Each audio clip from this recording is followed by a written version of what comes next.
Celsius. Authorities say the closure is a safety measure amid record-breaking heat. Flooding and heavy rains in central and southern China have killed at least 9 people and displaced tens of thousands, according to official reports. Rescue teams are working to evacuate affected communities and establish temporary shelters. Thailand's constitutional court has suspended Prime Minister Paetongtarn Shinawatra over a leaked phone call raising questions about political stability. Joseph Eckerson with the latest. The suspension is pending a formal investigation into possible misconduct. Critics say the move reignites familiar power struggles within Thailand's government. Federal data released today show U.S. job openings fell slightly in May, now at 7.8 million, signaling a cooling labor market.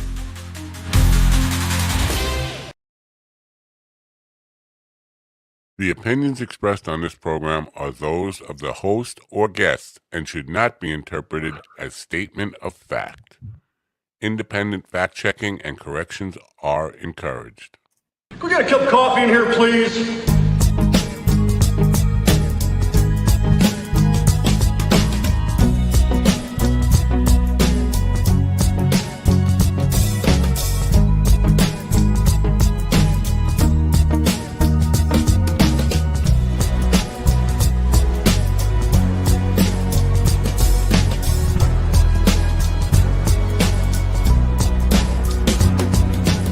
Damn good coffee and hot. I don't know. My dog is your mind's best friend. I don't know. StreamYard, you don't be loop button. I gotta ride the loop button. It's a clutch. Wake up, America. You've got a dog that needs walking. That's right, sunshine. Just put on a big pot of strong coffee and get ready to type your little hate mail with your opinions about kumbaya and flat earth insanity. Stand-up comedy? You want stand-up comedy? Well, we've got sit-down comedy. I don't know what that is. It's time for Coffee with a Dog. You make me laugh. That thing? No, we don't have that thing. Oh, there it is. There's the thing. The thing has been located, ladies and gentlemen. Thing of things.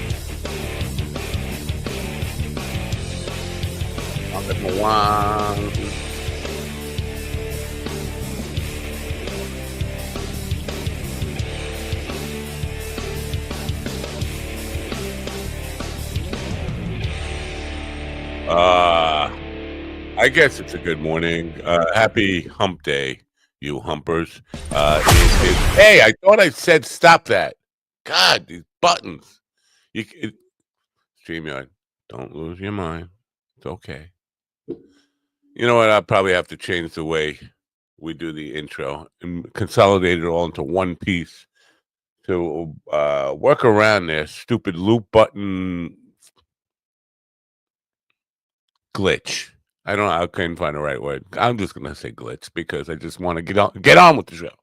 Anyway, it doesn't look like Stevie the talentless hack is with us today. We do have the other talentless hack that I surround myself with. If you don't know what I'm talking about, I'm referring to a comment made on a reaction video to GD's comedy special. I was just listening to it. It says, I surround myself with talentless hacks. That kind of gives me an excuse for when the show sucks. It's not me. It's talentless hacks I surround myself with. I'm not going to take that, though. The failures of this show are all on the leadership. Me. You know what? If it's up to the leader to allow the talent to flourish. Anyway, you don't know what I'm talking about. I don't know what I'm talking about. Anyway, good morning. We're going to have a show in the second hour. Dr. Lisanta, is that how I say it? Lisanta? Dr. Lisanta Naidu will be here. She's a concierge physician. Now, the only reference I have for concierge is the dude in the hotel who tells you, who calls a cab for you, or tells you where the best coffee place in town is, or something stupid like that. I don't know what a concierge physician is, but it sounds, from the context that I'm reading, it sounds like she caters to wealthy people who just need a one-on-one doctor relation. Come over my house and tell me how to get healthy. Apparently, she's had a relationship. Not a relationship. She's not. She has treated Rudy Giuliani and learned from him. Now, here's where I'm going to go with this. Doctors, moral obligation, Hippocratic oath, and all that kind of stuff. If you treat Hitler and he goes on to kill 6 million Jews and a whole lot more people, do you have any responsibility in that? Rudy Giuliani is a Satanist sex cult member who has close relations to the Long Island serial killer case, and his best friend and partner, Al Placa, best friend his whole life, married him twice, priest, Jesuit priest, whatever, a lawyer, partner in his law firm, is the mentor, the original butt slammer of a young boy named Rex Heuermann, who grew up to be the Long Island serial killer. So, do you, as a doctor, you treat somebody like that? Are you responsible for the deeds they carry out? Now, you could just let them die. The world would be a better place. Yes, I said that. All right. I'm sorry. That's what I do. I say inappropriate things. Anyway, so that's the show we're going to have for you in an hour or so. I have just within the last couple of minutes reached out to Blind Mike and asked him to be back on the show because apparently this thing's not over, and I am still trying to milk it for like 3 or 4 views. That's it. That's all.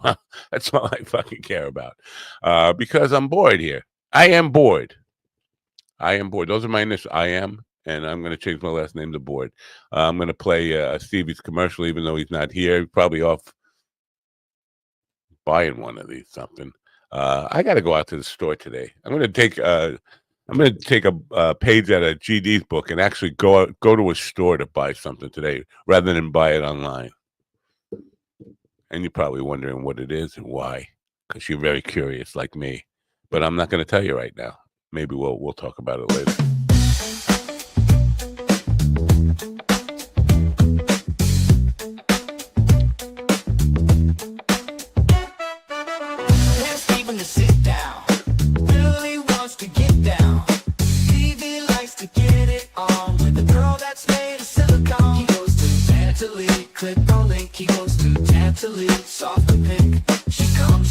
Soft and pink. But at least you'll never shit the bed. You need a fake rubber squeeze. Be like Stephen Ortiz. Lose it up, it's so soft. Get your 10% off. He goes 10% off. He goes to Tantalene. He goes to Tantalene. He goes to Tantalene. You know, if I were a better host, which I'm not a better host, obviously. Oh, I thought that commercial was over. I should have known. All right. No. Oh, good morning, folks. Right now, in the room with me now are my number one talentless hack, GD Fenderson. Good morning, talentless. Good morning, America. MindDogTV.com. Did your first comedy project get you voted the worst comedy special of all time? Mine was. My special, My Parents Meant Well, it got first place in worst comedy special of all time. I accept this award right here. I accept this award right there. Well, you're just invisible. You just wow. It's an invisible award. Wow, It nice. just says worst comedy special of all time. Thank you very Yeah. much. I And think, is it green? It's not green. Why is it it's disappearing? gold. It's gold, but when I do this, it reflects Ah. and it becomes, or it's the same wavelength. I don't know, but I was completely unprepared for this honor, but I have prepared a little speech here. So it says here, first of all, You should be crying when you do. Could you at least fake crying? Like, well, I not will, not but I sad can't. crying, like If I start overwhelmed with emotion. if I start crying, I can't read this. See, and I have trouble reading it anyway. All right, fine. First, it was an honor just to be nominated. Second, they hadn't even seen the other specials, so for them to nominate this, the worst of all time, and they haven't even seen the Disillusionists or the Psychomedy 101, the jokes less traveled, or Psychomedy 201, shoulda, coulda, woulda, told that joke, or even the new one, Parodies, Nutsy Jokes, and Short Stories, coming out July 19th, being recorded on July 19th on Plausible.com. They haven't even seen those yet. And yet, My Parents Meant Well was so bad, it won worst comedy I of want to all say time. one other thing just to add. They gave you this award before they even got to the end. They were still at like a half hour to go. Well, that's okay. I didn't even make it to the end. So it's all right. No, but I mean that's an accomplishment. It was so bad in their eyes that they figured you've already got it. You've already clinched the playoffs or whatever, and you still had a week to go. Like you could just ride on your laurels. You could be really great in their eyes in that last half hour, and they still would say it's the worst ever. There's no redeem. Yeah, it's kind of like being in a sporting event, a game, and your team is so far ahead. Yeah. It doesn't matter what you do the next half, you're not going to lose. That's exactly the point I was trying to make. Thank you. Yes. I just want to. I just can't lose. I just can't. I just no. So thank you. I am so grateful. Do you want to thank God? Do you want to thank your mother? Do you want to thank your family for support? Or you're not doing the award acceptance speech, and not like most people would do it. Like it's kind of. I do want to thank my wife because it's because of her encouragement to get out of the house that I started doing this anyway. She signed me up for my comedy boot camp almost 10 and a half years ago. And see now you just put a target on her back. She already has a target on her back. She's a government worker. Oh. Yeah. So is she going to be out of a job tomorrow, next week, or I don't know. In all sincerity, that is a concern of hers. She is worried about that. She worries about that a lot. And he because she doesn't really hide her political leanings very well, right? She has her political leanings does not show up online anywhere. Not online, but in conversation, yeah, but not at work. She doesn't bring it up at work. She doesn't bring it up with certain members of her family. She has certain members of her family that are Trump supporters. She does not. So she's capable of listening to people go off on like MAGA tangents or Trump cult tangents and not say anything and just turn around and it's situational. Like I said, she has family that are Trump members, Trump cult members, and she does not discuss politics with them, even when they initiate it, and they just go on and on. Now I engage, and my wife. I have to learn how to do that. I have to learn to walk away and just let stupid be stupid. Now I have a question for you, Matt. Does my wife?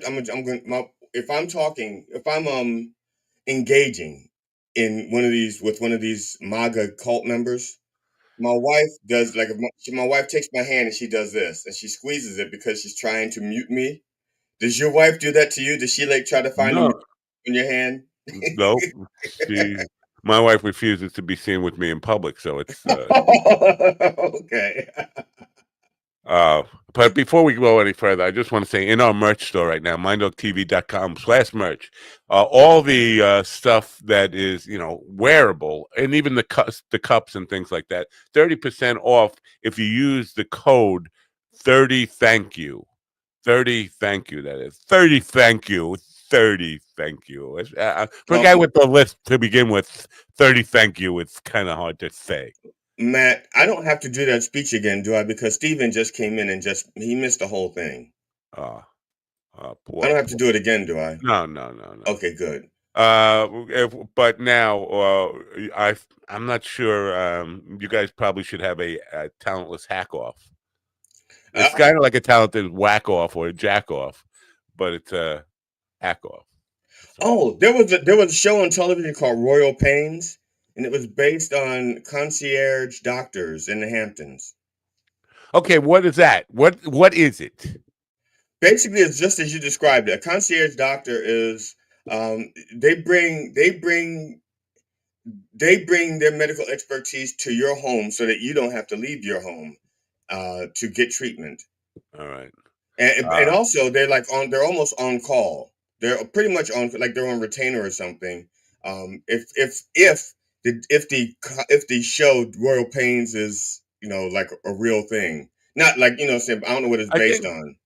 Well, I don't know it's what not that like show is Duck based Dynasty, like a real thing, but I think it is. I think it represents reality out in the Hamptons with all the vanity and all that kind of. Yeah. So if you're rich and let's say your daughter has like an overdose, you can call your Hampton concierge doctor and they'll come because they're they must live like in the neighborhood and they'll come by and do all the stuff that you want to keep off book. Wow. So it's they treat the things that you don't want leaked out in public, I guess. Yeah. Speaking of, you didn't say this. This was just a thought. If your daughter is overdosing, Diddy would love something like that, right? Diddy. He probably got it from Diddy. Well, Diddy may have gotten his start as a concierge doctor. No, let me stop. The jurors reached a partial verdict in like he's gay. Not. That's a partial verdict, right? Well, no, we find him gay. No, they didn't say if it's guilty or innocent. They just said they agreed on 4 of the 5 So charges. not gay. It could be. I think their verdict is he may or may not be guilty. I think that's not gay. It's gay. It's a partial verdict. It's not a full verdict. He's either gay or not gay. Okay, yeah. All right. Well, I never heard of this before. Now the judge is not accepting that and told him to go back. Well, what it is like I said, there are 5 charges before them. 4 of them they've reached a unanimous verdict on. The 5th one, and they haven't said which one it is. But if you look at the other 4 charges, the other 4 charges are so similar that it makes sense that those 4 charges are the ones they've agreed on. The one that's different is the one for racketeering. And racketeering is the one that usually implies that you've got other people working with you. The other 4 you could do by yourself. The other 4 are trafficking. Aware of racketeering. I think that's what the charge my father got convicted on, racketeering. And who were his accomplices? I can't tell you about that. Well, you know what? No, I can't tell you about that. Well, I'm saying, but okay, let's put it this way: were there accomplices? Because the thing is, yes, there were. Yeah, my mother was an accomplice. I could tell you that much. Yeah, okay. But there were also there were several other people who were involved. Partners. My father's partner was the worst gambler. No, the worst compulsive gambler I ever saw. And because at 9 years old, I saw her be up $96,000 and leave the casino losing money. She could not walk away. They couldn't, and this is 1968, 1969. That's a lot of money. Yeah. But she could not, and she would not leave until she was in the red. Wow. bizarre. I mean, I can't imagine because my wife, when I took her to Vegas, she was on the Wheel of Fortune game. She was up $20,000. She left with $4,000, but it took me from $20,000 down to $4,000 every 3 seconds. Saying, "Come on," trying to drag her away from the machine, but I got her away. She was still up $4,000. I can't imagine because what is $96,000 in 1969 money? What is that today? What does that come out to today? Probably close to $500,000 or something, right? Well, it depends on whether or not that bill passes, right? If that bill becomes law, then that money could be worth. All right. Now explain to me, because I thought I knew about how our government works. So a bill starts in the House. In this case, started in the House, went to the Senate. The Senate made changes and signed it and passed it. But now it's got changes. They got to go back to the House and pass again. Right. It has to go back to the House, and the House has two choices. They can look at the Senate bill and go, "We accept it just like it is, and we'll vote on it just like this." Or the House can look at it and go like, "Ooh, we don't like their changes. We're going to make changes to their changes." And then, if that's the case, that bill goes back to the Senate, and the Senate looks at it and goes, "We like it or we don't like it." If they don't like it, then they make their changes to it. Right now, Trump is putting pressure on the House to just accept it the way it is and say pass it, mainly because he wants this bill done by July 4th for some arbitrary reason. I don't know what the fuck.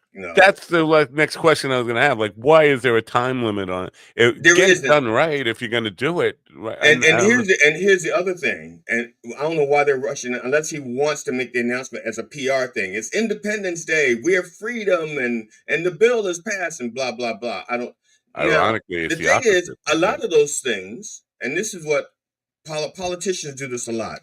If they have a bill, a law that is going to really fuck things up and piss people off, they will make it so that it doesn't go into effect until after they leave office or after the next election cycle, so that it's not prevalent and people aren't voting on it because they don't see it. They don't see the damage, so they're not. What damage? The bill's it's law. I don't see any damage. That's because it hasn't taken effect yet. Just like a lot of Biden stuff from his Build Back Better bill and his but everything's got to have all these B's in it. Big, beautiful, big, better, better, blah, blah. So with that, a lot of the stuff didn't take effect right away, and so some of those projects didn't start until after Biden left office, and so he didn't get credit for them. But Trump and the Republicans go like, "See this highway that's being built this year? This is us." It's like, no, that was Biden.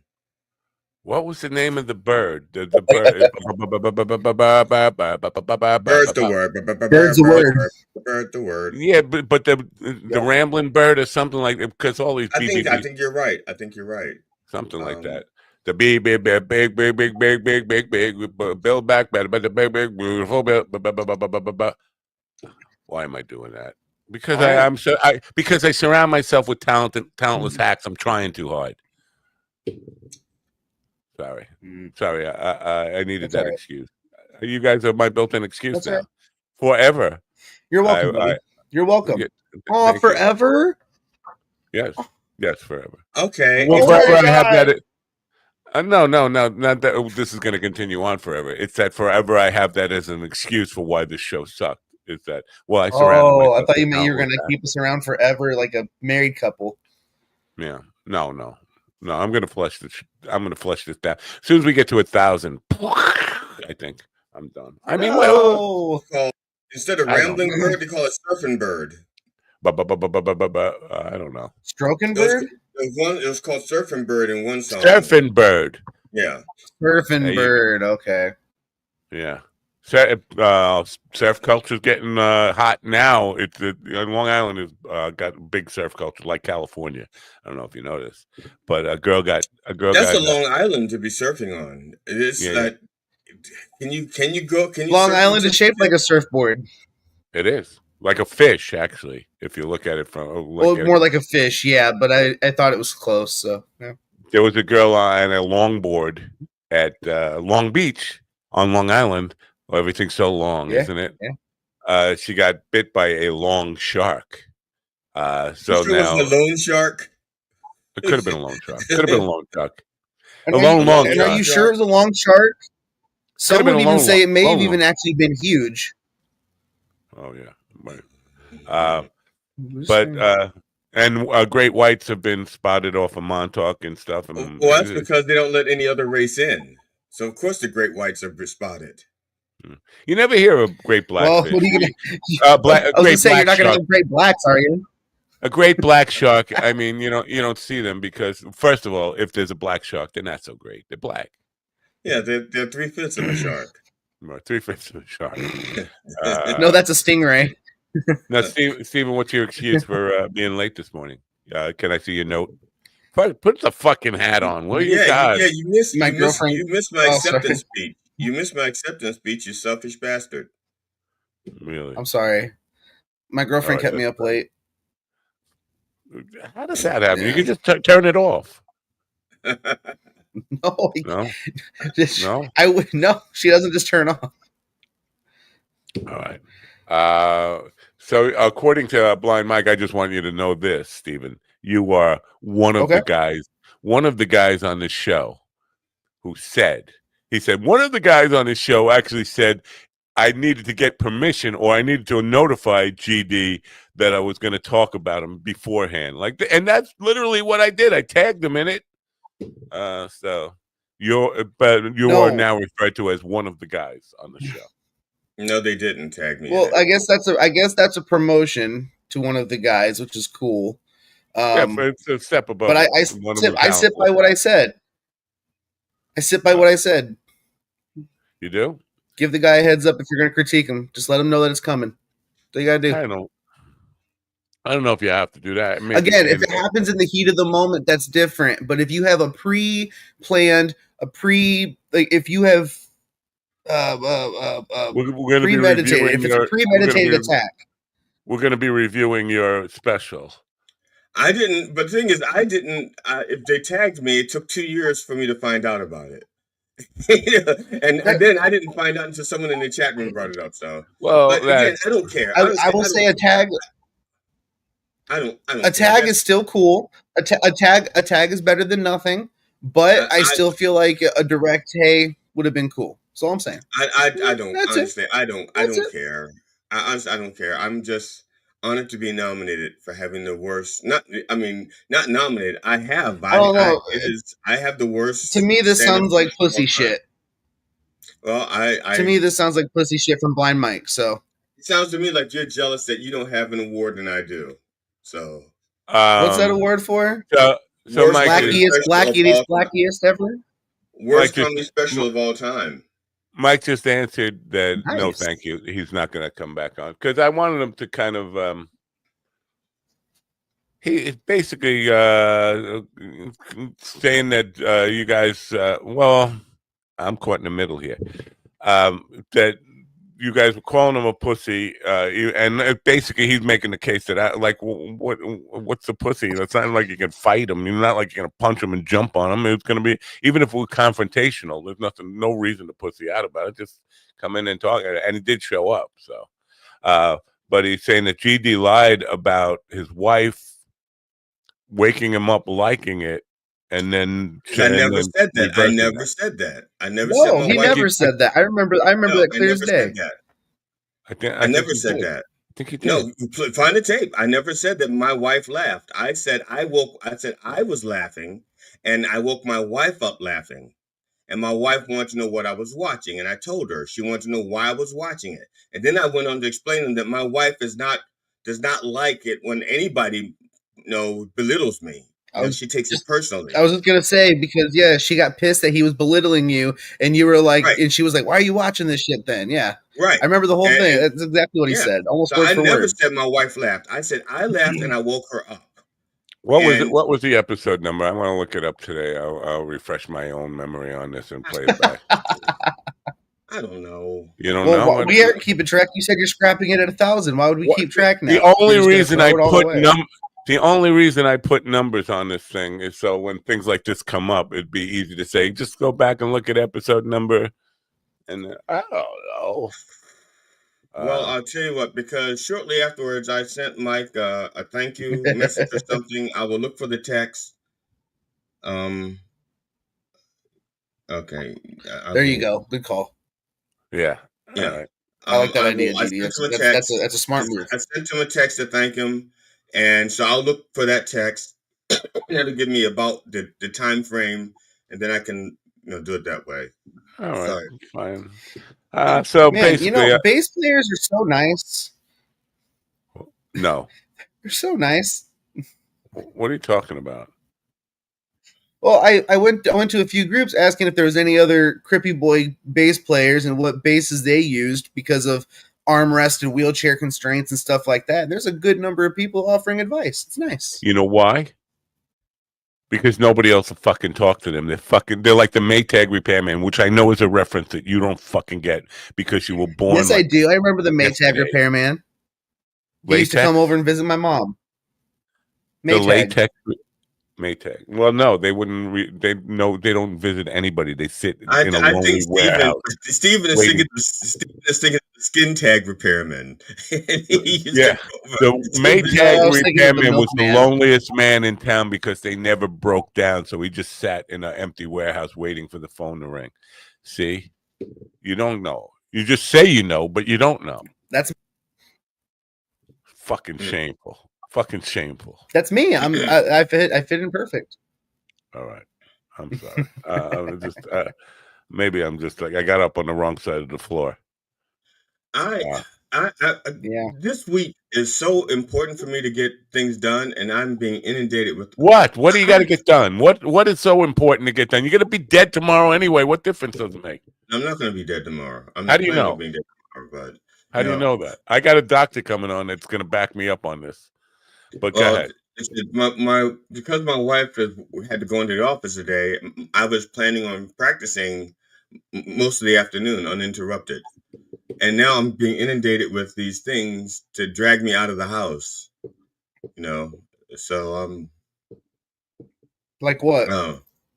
Well, I don't know if I mentioned this or not, but I'm helping. I'm part of a pilot for a sitcom. And they're doing. I'm not getting on that plane ever. I know, and that's next week from the 12th. We're shooting from the 7th through the 13th or the 6th. Let me just stop you right here. You have mentioned it, but you've been sort of like CIA secretive about it. Like, you've been real vague. Well, they want me to be available this afternoon to help set up some shots. And I'm like, I don't drink in the afternoon. It's like wait till the evening, something. But and once I start setting up shots, it's a vernacular thing. I'm not sure if this feels like GD just like humble bragging, like, I have to go out and shoot a pilot for a sitcom. Oh man, darn it! No, they need my help. I'm gonna cut him some slack here because I would be the same way. You agree to something, but then when it comes to going out and doing it, it's a long drive. I'm like this with every fucking gig I take. Yeah, I'm excited to take the gig. I signed the contract. Sounds like a good idea. I'm like, I don't want to fucking do this today. It always sounds like a good idea until it's not a good idea anymore. One of my best friends reached out to me. One of them is in town, out from Iowa. He's in town. He will be in town. Like July. Why do you have friends from Iowa? Oh God. Is this Willie? I don't know if you know this about Iowa. But I'm sorry. So he's like my brother. We've known each other since I was like 18 years old. Damn, that's like 130 years. Yeah, and so he's in town July 3rd, 4th. He'll be in July 3rd. He'll be in town. But one of my other friends, the three of us were in a band together. Doug wants me to come down July 3rd and go to a folk festival with him. And our our friend Phil isn't going to be there now. And I don't want to sound, I'm saying if Phil was going to be there, I would say, okay, I will make an extra effort because I don't get to see him very often. He's in Iowa. Doug and I see each other. He wants to fill the bass player. Right. Doug and I see each other on a regular basis. And I'm pressed for time. I don't have like a lot of time to do the Not like things I need. Iowa is right next door. Like, it's quite a. Oh, I know. It's a 14 and a half hour drive for me. I would never do that. Not Yeah. not even for my best friend ever. 14 hours? Are you fucking No, kidding? Phil, first, my I friend, got close to that for you guys. my you're a friend dick. Phil and I. See, when he lived in the Baltimore area, I helped him. We drove to Texas to help him move to Texas. Then The story's getting more went out depressing to by the Texas. second.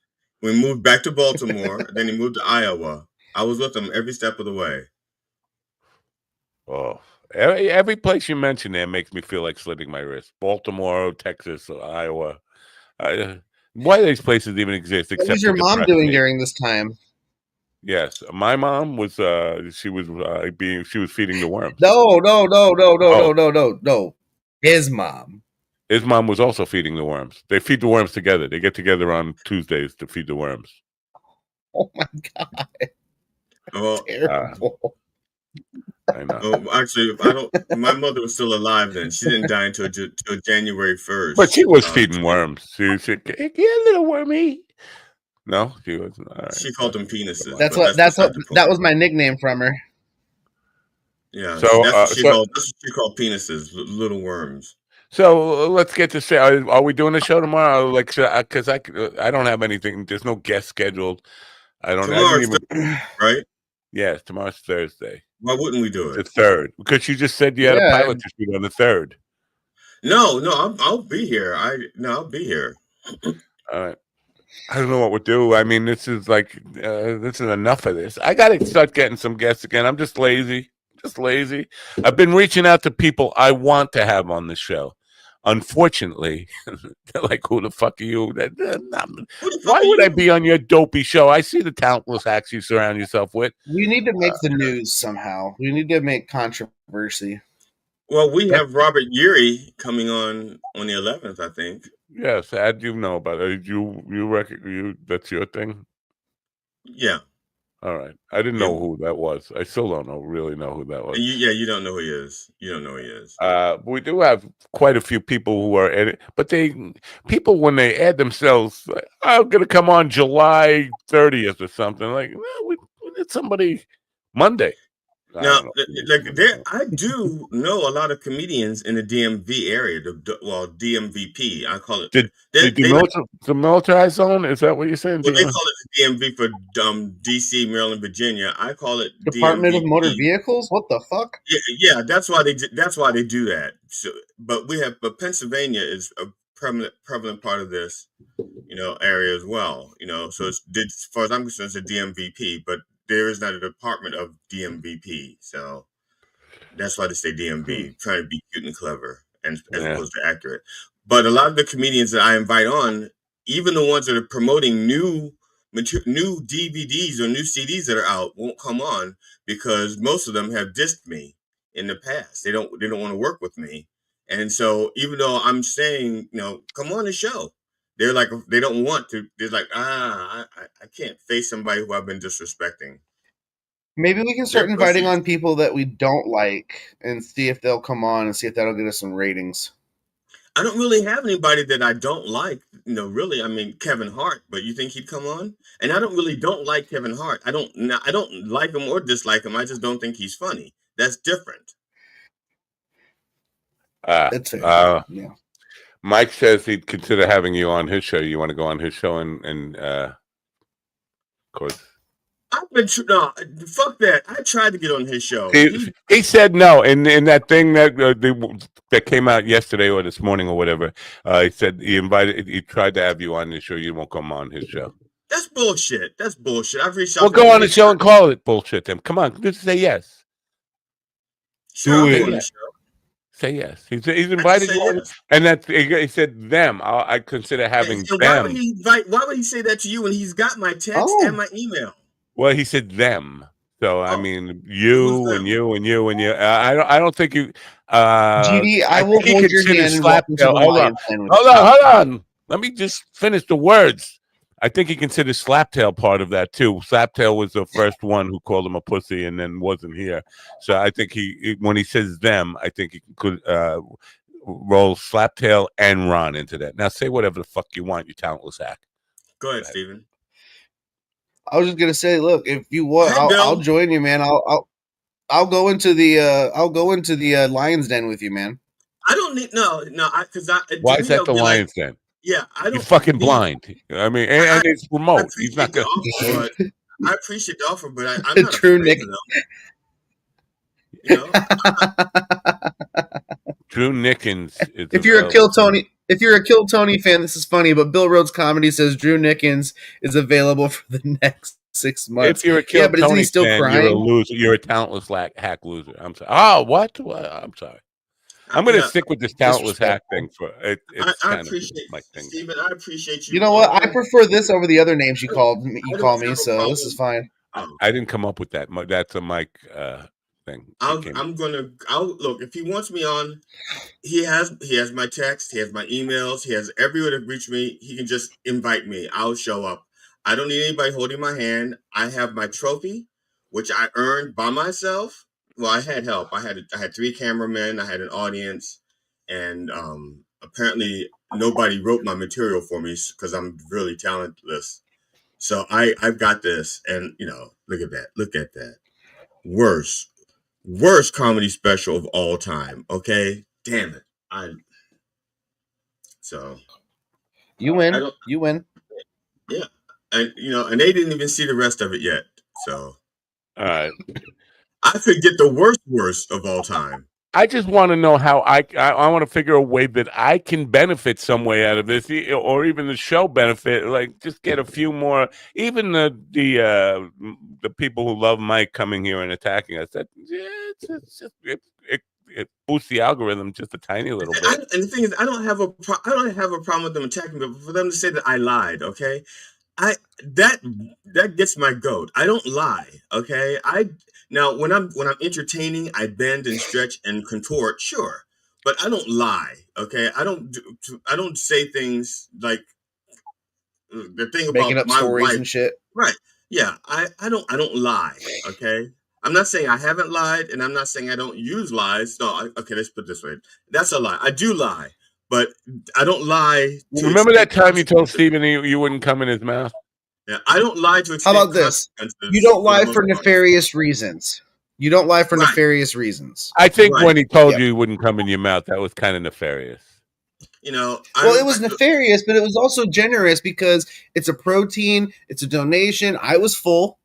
That's a dinner. That's a meal. Well, he gave you the perfect fucking out on that line last week, and you fucking just like you're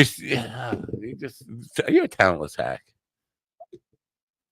Anyway, last week I was in a really bad spot mentally, so I don't even remember last week. I'm looking at you. You're in the same spot. No, you're in the same spot. You just have a different background. Yeah.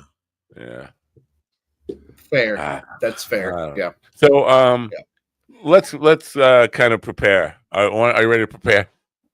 Sure. What am I preparing for? For going from fat to fabulous. Now, Steven's really the one who needs to be fabulous here. Because he's hey, Craig Johnson. Oh, kind of. Hey, Craig, how are you? Craig, new member.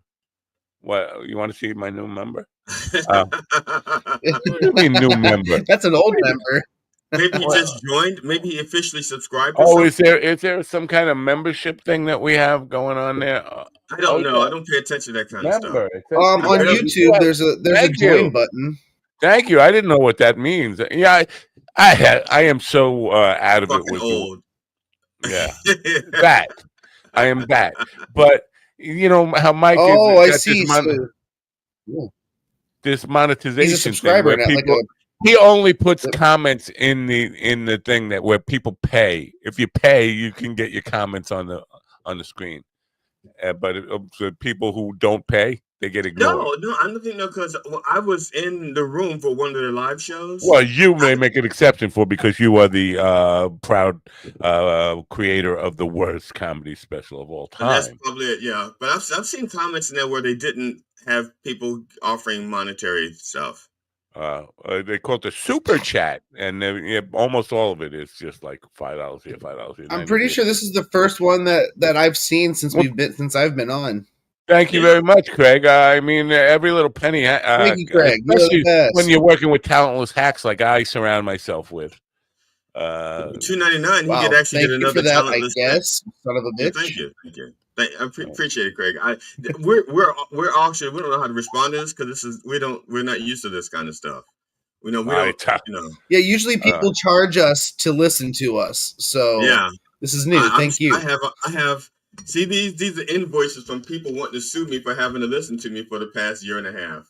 Well, let me, because I did want to talk about the doctor who's coming on and my idea about treating bad people. But Jackie the Joke Man is going out to not Kalamazoo. Where the fuck is he going to? But somewhere in Slaptail's backyard, Grand Rapids, door, maybe. To do a Q&A about the Joke Man. I don't know what city. I should look it up. But so he's going out there. I want to.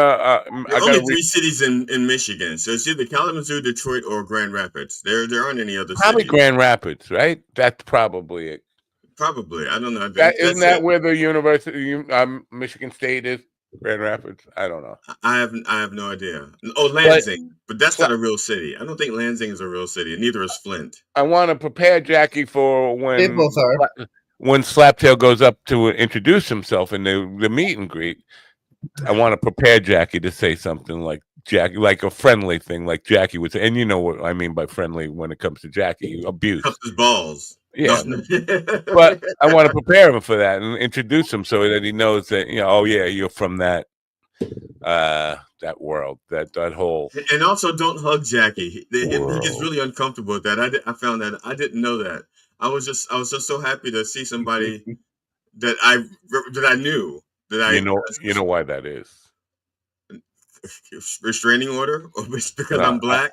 I brought Surfer Phil, and Surfer Phil. Surfer Phil went and grabbed. Now this is on Jackie's deck, and he grabbed Jackie's dick on his Jackie's deck. But Surfer Phil's just a little touchy, and he overreaches on the hugs a little. I don't know if he's not gay. He's not gay. He just likes to grab a dick now and then. But okay, that's pretty gay. No, not necessarily. I grab my dick every morning. It could be like a Tourette's thing. You grab yours, but do you grab other people's? His is the only one in the room, I think. No, but it's hard to tell the difference. Why did you have to think so long about that? No, I don't. I've never grabbed anybody else. Well, one time, my roommate. See, I thought he had a fake dick. I thought he was because it was made of rubber. He had his fly open, and he was pulling his dick up, and it looked like a fucking. Nobody's dick stretches like that, and he was stretching it. I was like, what the fuck is that? And I went, oh.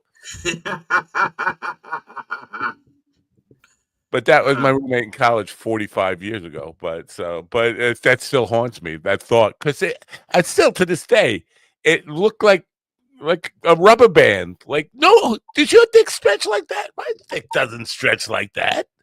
I could never do that with it. I think that's how penises get fractured. Right, you just stretch them the wrong way or bend them the wrong way. I mean, you can do real damage. I wonder if he ever did. He doesn't talk to me anymore. Not since then. I mean, that had nothing to do with it. He's an esteemed college professor now, and I don't think he because I told him to tune into the show and maybe consider coming on. I wrote to him anyway. Never hear back from him. But I don't know. That dick isn't meant to go boing like a slinky or something. I mean. Super elastic bubble play. I don't know what it is, but no, that's the only time I've ever touched another man's dick, and it haunts me. So the struggle is real. I don't even know how many times I've touched another person's dick. What the fuck did we just listen to? Oh my god, you paid $2.99 for that story, Craig. I hope. Are you getting your money's worth? Stephen, first of all, what am I supposed to do when I surround myself with talentless hacks? What am I supposed to do? All right. Yeah. Well, now, okay. So, Rudy Giuliani. Yeah. Because I had the doctor. I Want You Back. The Jackson 5's hit. Oh, darling, give me one more chance. Oh, yeah. I love you. Yeah. Please let me. I agree, Craig. The guy who wrote that was a bass player, but also a doctor. and he produced the record. Look, am I froze up? I don't think so. But I wasn't looking at you. I I'm was froze looking up at for the me. comment. I'm froze up for me. Anyway, Doctor, who produced them, he also produced I can't remember his name, but a black guy who is he produced Freak Out, La Chic, and all that stuff. Mm-hmm. But he told me one time this KKK skinhead Nazi came in for treatment, and he said, "Oh, I didn't realize my doctor was a nigger." And I said, "Did you treat him anyway? How do you treat somebody like that? I mean, just go fucking die then. I mean, fuck the Hippocratic Oath at that point. I'm not going to take care." But he said, no, he did. He did. He took no. Think about that in the South, because that was there were whites who were like maybe in a car accident or needed medical attention, and the closest hospital was a black hospital, and they were like, "No, take me to the white." That was this case. This guy had it was an emergency situation, but the fact that he said that, now if you don't know it, that's one thing. He just comes in and he keeps his little racism hidden, but to blurt it out like that, I would, fuck you. Go, you want to find a white doctor, or you can go 250 miles. Go ahead, enjoy the ride. Suffering. Who Nile Rodgers is Nile Rodgers the doctor? Or no, he wasn't the producer. No, he's the guy who produced. He played guitar on La Chic Freak Out. This guy was their manager. I should look up the night who had there no numbers on the evening edition. I should look it up. But this guy worked with. He was the guy who hired Nile Rodgers to produce the record. Yeah, he was their manager producer. I know back when I used to work for a company that runs with Comcast, I was in training to be a service technician, and we go to this one house, and the guy training me is a guy named Steve, and Steve is the most unproductive person I'd ever met. He took the path of least resistance to everything. I mean, whatever lazy thing he could do, he did. And so I was, like I said, I was in training, but I was trained enough that I could do things on my own, some things on my own. And then he was just there. If I ran into trouble, I could go out to the van and, get his counsel. So I knock on the door, and the lady sees me. She goes, "You can't come in my house." Ooh. And I was like, "Well, I'm here to fix your cable. I'm here to fix your cable. I need to come in the house." And so she sees Steven leaning against the truck smoking a cigarette. She goes, "He can come in my house, but you can't." And so I said to Steven, "Steven, she doesn't want me in her house." She says, "You can." And Steven says, "Why is that, lady?" And she says, "Well, I won't let black people in my house." And Steven says, "Then your cable don't get fixed, because that's his job." Wow. And so she had to let me in her house. But I'm pretty sure that when she left, she sanitized every fucking thing. But I fixed her problem too. So your friend is I like would have absolutely touched everything in her house just to be a dick. I just would have been like, "Oh, this is real nice. These are all real nice things you got right here. Just touch everything." But Steven told you couldn't come in his mouth, and you came anyway. So Jesus fuck. Yeah. What? It wasn't. I thought you said it was all protein and it filled you up. Now you're changing your mind. Well, whatever. No, I'm saying I told you in confidence, not with confidence. My age is dehydrated, so you'd have to add water to get anything activated anyway. GD comes like protein powder. I'm in the rabbit hole trying to find a interview I did 3,000 interviews ago with the guy who I don't even remember his name. Teabagged the plastic covers. Craig says I should have teabagged the plastic covers on her couches. No, I thought the plastic. Craig's not Italian. I thought the plastic covers on everywhere were just an Italian I have plastic covers at my house too. And Bill says that I should have started taking pictures of all her valuables. And those are both very good suggestions. I didn't think of it at the time. I was sort of dispassionate. I didn't care. So where I was going with that doctor story is Rudy Giuliani. This woman, the doctor is coming on in the next hour, was a concierge physician to Rudy Giuliani. Now, you know what I think of Rudy Giuliani, but I'm not wrong about this. It was conspiracy theories, not. Rudy is involved with the Long Island serial killer case. He's up to his neck in it. Yeah, it's known. It's known. So does she bear any responsibility for the evil that Rudy has done for prolonging his life?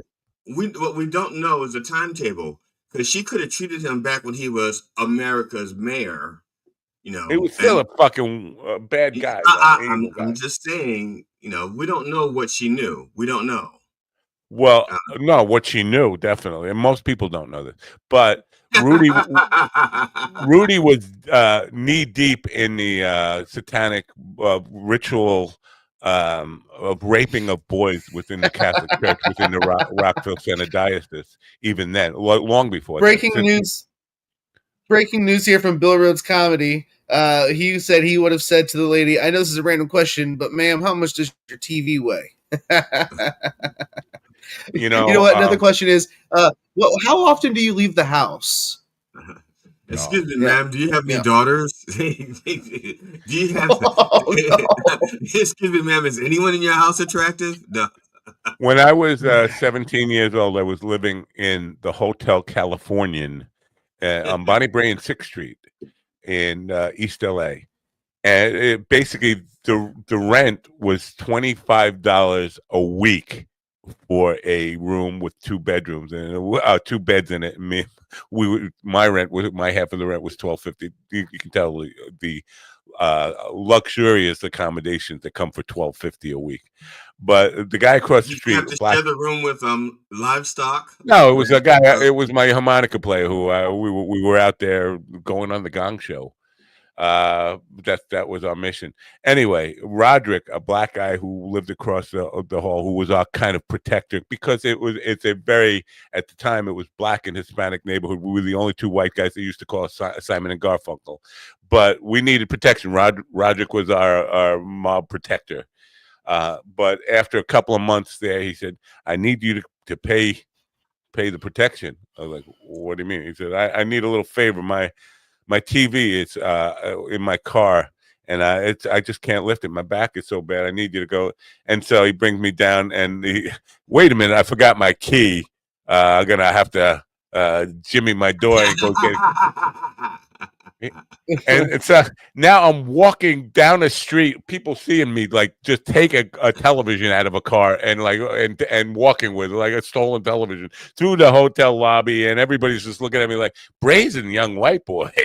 And that's funny because I think if you were across the hall from me in that neighborhood, I would have called you guys across the hall in oat milk or something like that, because Simon and Garfunkel across the hall in oat what? Oat milk, because they're white and they're across the hall. Yeah. Instead of hall and oats. Got it. Oh, it's going to take me forever. That's just the kind of thing a talentless hack would have said. So it is, you know. Yeah. Hold on, I got to get headphones. I'll be right back. Why? Why? It was fine until now. Why? What happened? I think he wants to hear what we're saying. Maybe, I don't know. Fuck that. I want to hear better. It's not like we're saying anything worth hearing, unless you're Craig. Then it's worth hearing for $2.99. That's a. Yeah, I don't know. Hold on, this wire's huge. These are the headphones I got for my amp for practicing. No, it doesn't let me go back to the very. Oh, that's what it was. You just want to talk about your playing bass. Oh. These what are happened? the headphones I got from my amp.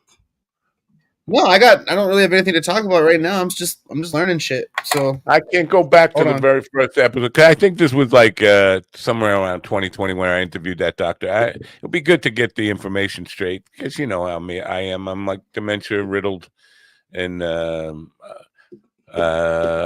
I don't remember his name, and it would be good to know his name. He did produce for the Jacksons. And managed La Chic. He said they were a bar band that showed up, or a cover band at a party, and he signed them. He said, "Oh, they were doing all cover songs." La Chic freak out. They had the one hit, and that was it.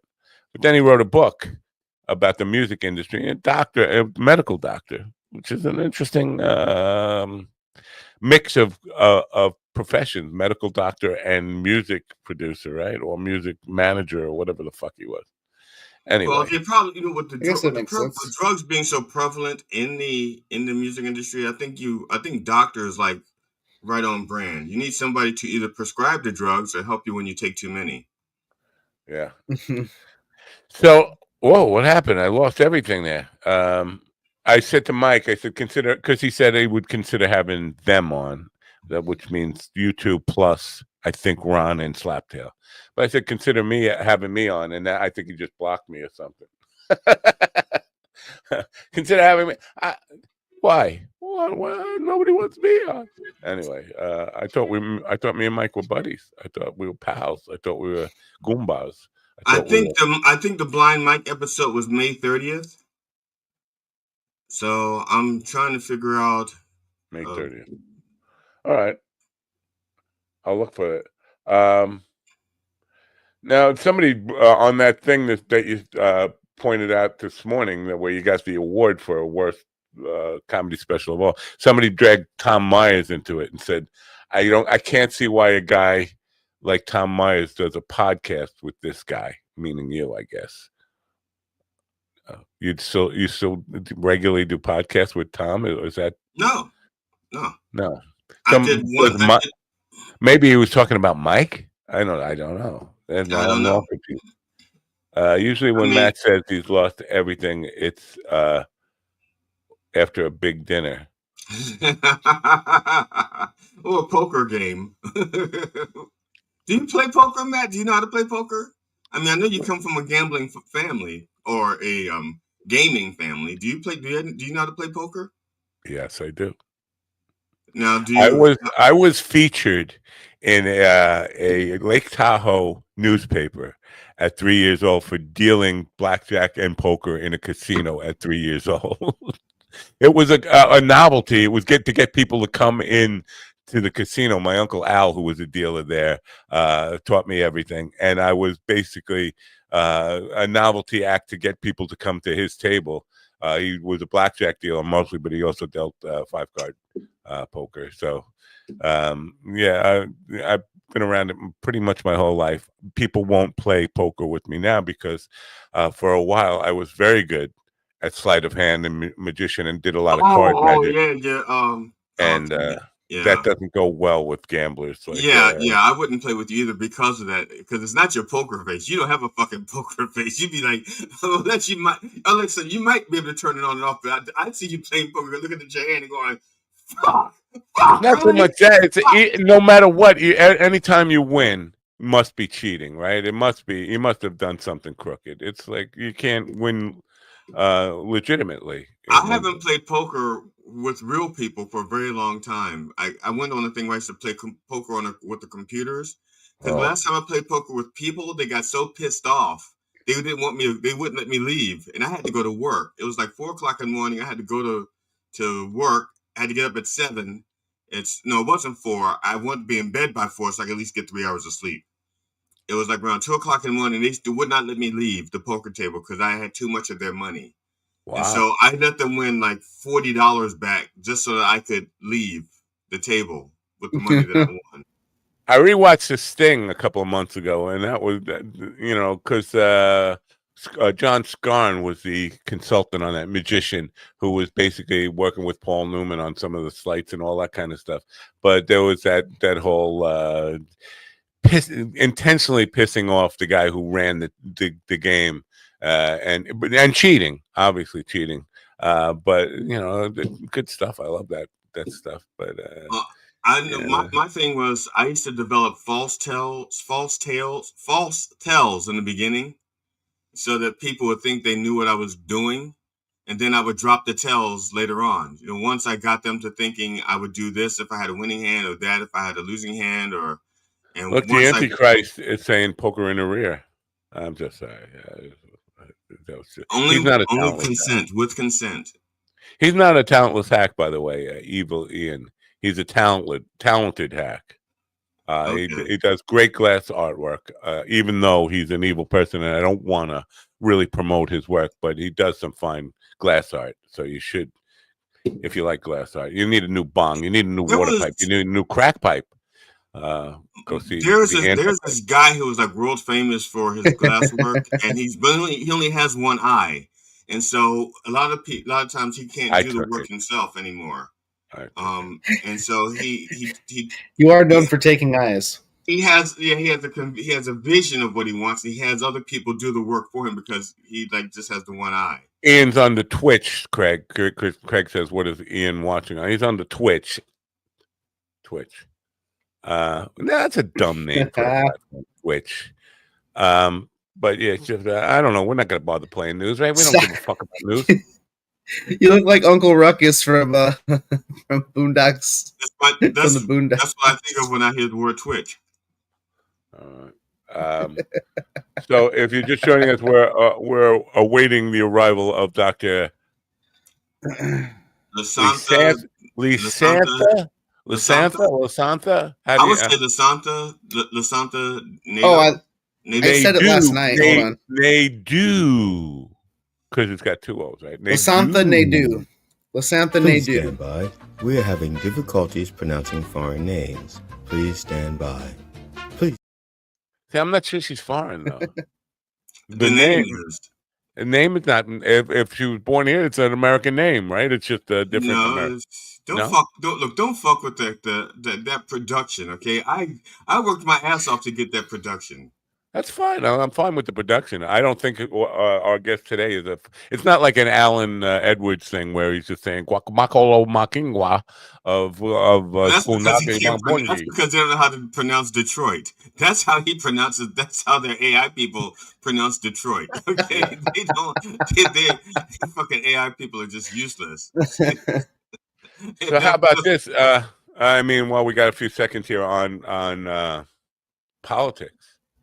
My senator, who just represents me in just such a magnificent way, he managed to get the name of the bill changed. How about that? That's something, right? Ooh. That's like, hey, I know the house is fire, but I brought marshmallows. I know the house is on fire, but we changed your address. Yeah. Right. I mean, and he's bragging about it. Like this morning on Twitter, I forced them to change the name of the bill. Like, are you really gonna brag about that? I mean, no, it's the whole idea of. I mean, Chuck Schumer, he may know all of the ins and outs of how the Senate works, but he's a terrible messenger. And we're in the phase of politics where the messenger matters as much, if not more, than the message. And Chuck Schumer is not realizing that. He needs to step down and have a better messenger in that spot, even if he's just like the king behind the throne. He needs to step down and have dirt thrown on him, and then maybe people could say a little prayer and walk away. That's what he needs. Chuck, he's older than Biden and Trump put together, right? Oh, no, yeah, but he still has institutional knowledge. The problem is he needs someone who's a better messenger who can, and then Chuck Schumer can help them navigate the ins and outs of the Senate, because there's like a lot of Senate rules that people aren't even aware of. It's kind of like when I was in high school, I was in student government. And before I actually got involved in student government and read all the bylaws and the Robert Rules of Order and stuff like that, I had no fucking idea how that stuff worked. But once I got involved and saw how all that stuff worked and the intricacies, I appreciated the knowledge that the people who came before me had. We need a better message. Not we. The Democrats need a better messenger than Chuck Schumer. Yeah, he needs to retire. They need to rework the whole fucking party right from the ground up. I mean, they got I love AOC, and I never thought I would say that, but I think she is everything that MAGA really wanted, like somebody who's totally anti-establishment and somebody who could really fucking get rid of the old school all in the drain the swamp.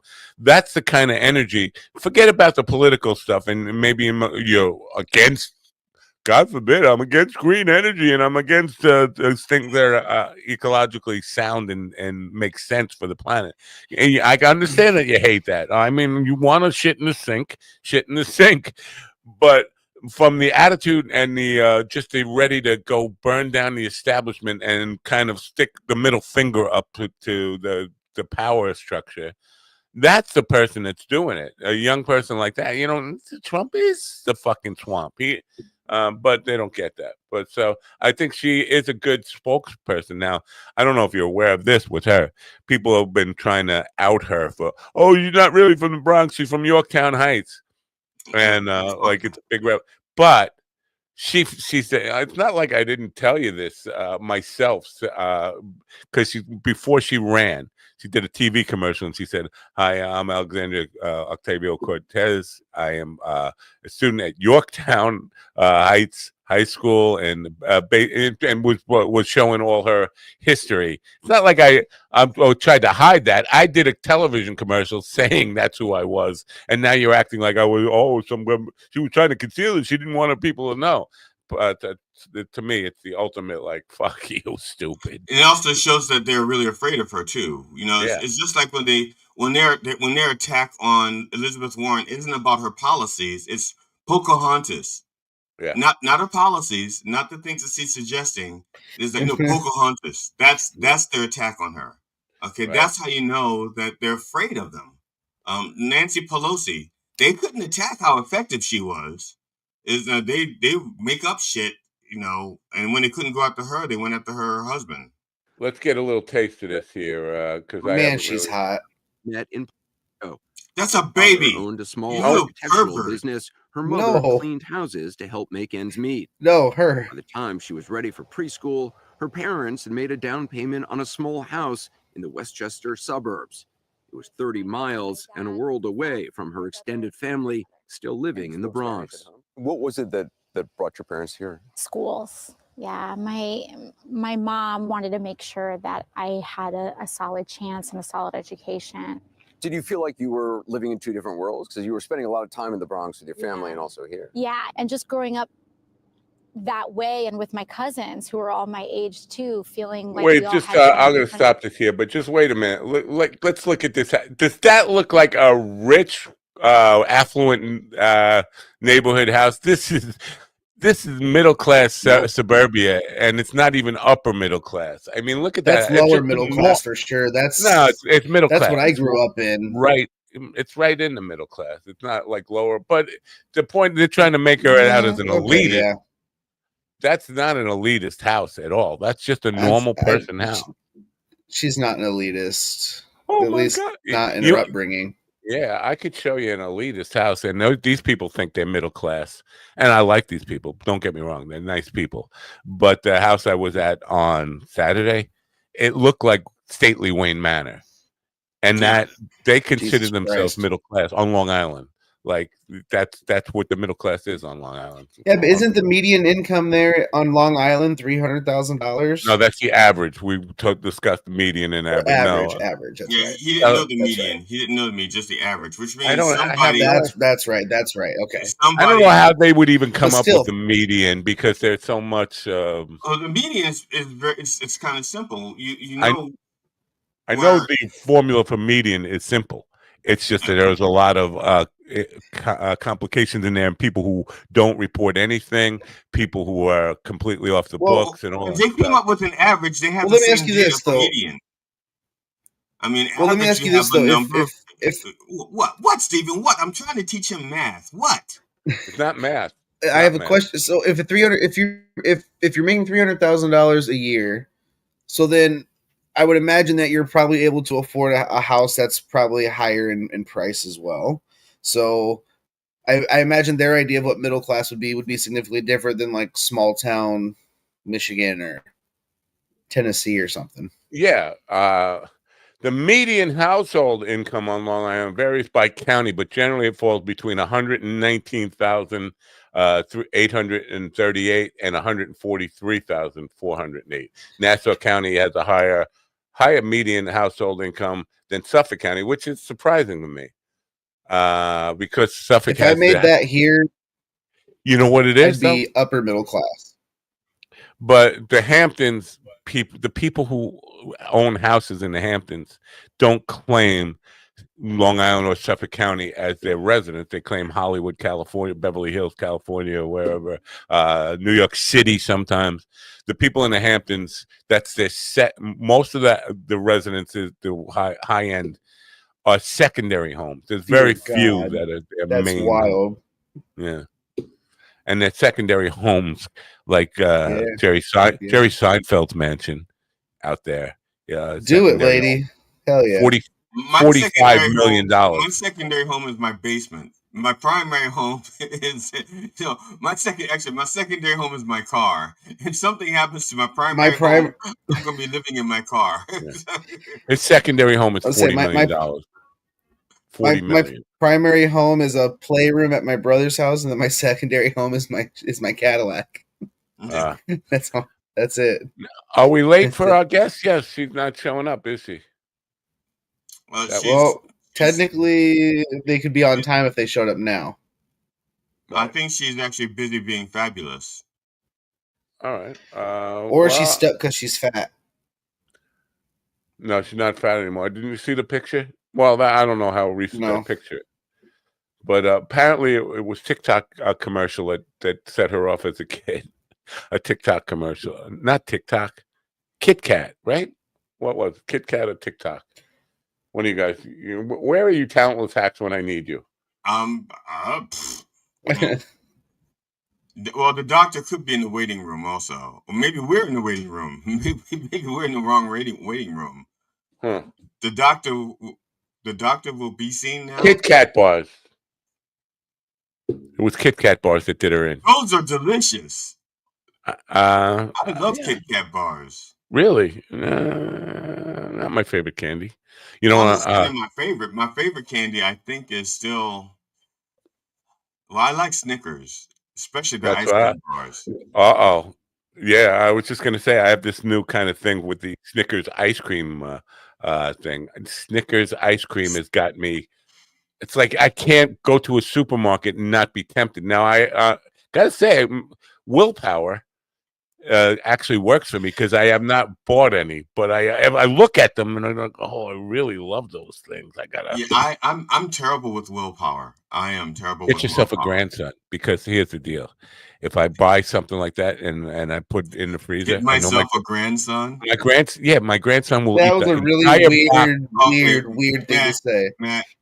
He'll eat the entire box before I even open the refrigerator. Matt, I don't think you know how grandchildren work, but I need to have children first before I can have a grandchild. So, I bypass all that. Oh, there's a step. I can skip and go straight to the grandchild. Well, yeah, you can just go steal one. You can just go steal one. Okay, you can marry someone who's got one, right? I think we have a medical doctor that could probably help us with that, because I question. I don't know. I guess you're right. I would be a step grandpa. GD? Yes. Yeah. I have a few grandchildren in my basement. If you want one. That's the joke I was waiting for, but that was the joke I was waiting for. But none of you guys took it. So, do you want to know how to go from fat to fabulous? I just like to know how to go from fat to less fat. I'll settle for less fat. Yeah, that'd be. Yeah, I go from lame old man to not so talentless hack. That's what I would like to go for. But no, I'm gonna screw up her name. I know my weight problem is mental, because I've gotten down to like 200 to 250. I think all your problems are mental. Yeah, but in my mind, I don't even need a scale. I know when I'm 214 pounds. I can feel it, and I can just walk onto the scale and they'll say 214. That's it. But when I was at 204 and my doctor says, I just want you to lose. I was at 203 and my doctor says, I want you to lose 4 more pounds. And the next day, my body just started collecting fat. Before we get to Dr. Lesanta, I don't know. Hopefully that's right. Lesanta Naidu. When most of my life after I gave up the bulk building and all that stuff, I was like 215 pounds. And then I got married in 2008.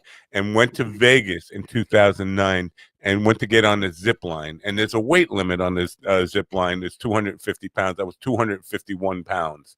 And they were like, oh, you can't do it. I was like, I don't know how I got to be like married 6 months and I got all that fat.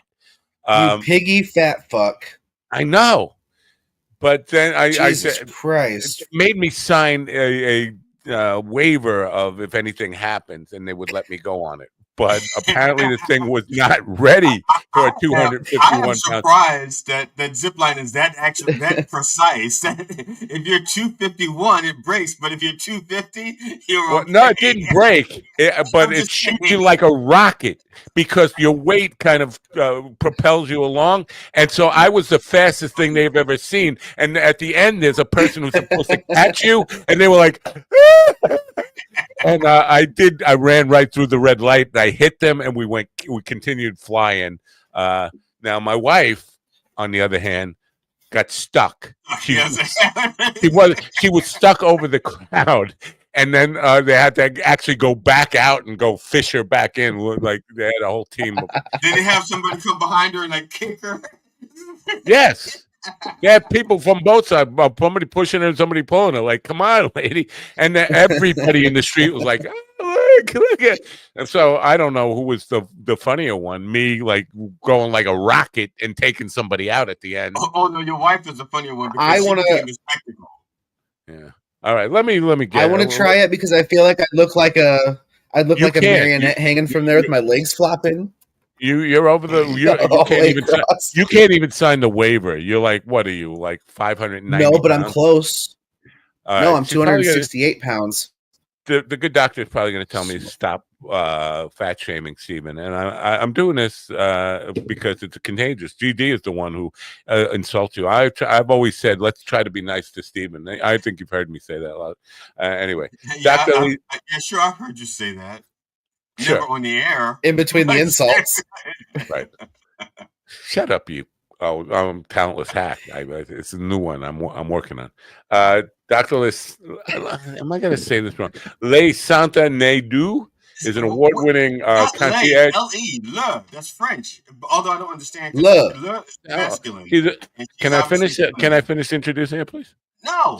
She's an award-winning physician and driving force for wellness and vitality. She combines her expertise in osteopathic medicine, functional medicine, and triple board certifications in family medicine, integrative and holistic medicine, and obesity medicine, specializing in age management, which I definitely need. I need to manage my age, and cellular health optimization. She's here now. Let's welcome in Dr. Lisanta. Now, am I saying your name correctly? First of all, I apologize. It's close. It's Lisanta.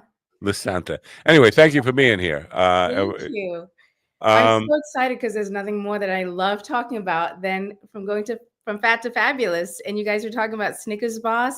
My story starts when I was 2 years old with Kit Kat bars. Right. We were discussing that, and that's how we got on the Snickers stuff. Now, a commercial set you off, though, right? A commercial on television for Tic Tac bars? Yes, I was 2 years old, and I threw a tantrum. I want Kitty Cat! I need Kitty Cat!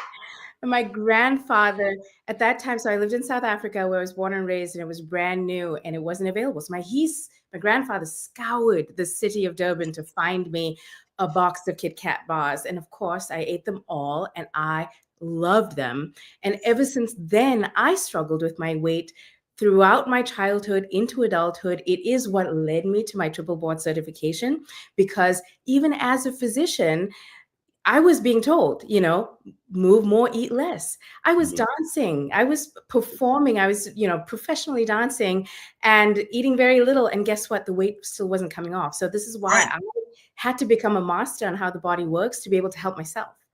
What, if you don't mind sharing this, what was like the big max weight when you had a weight problem? What's the number? So like I said, I had a weight problem my entire life. My highest weight I got to was 190 pounds. For how tall? Well, yes, I'm a small frame, so and I wish I have it easily accessible. I would have showed you or sent it to you my before picture, but I'm 5'3.5", and so when people look at my before picture, they're like, "Oh wow, nobody can really fathom that at this point in my life." Wow, yeah, 5'3" and 190 is pretty Yeah. big, I think. Yep. My wife is 5'4", and if she was 190, well, she'd still be my wife, but not in public. All right, so See, I'm 5'5", and that's why I'm 5'5", and that's why I still look massive at 268. It's horrible. What is the now I know it's wrong to fat shame people, but we do it to Steven all the time. But we do it with love. We love Steven. We really do. But what is the because people get caught up on diets, they get caught up on exercise, and they think there's one special thing that's going to do it. It's kind of you have to change your life, right? Everything about your life.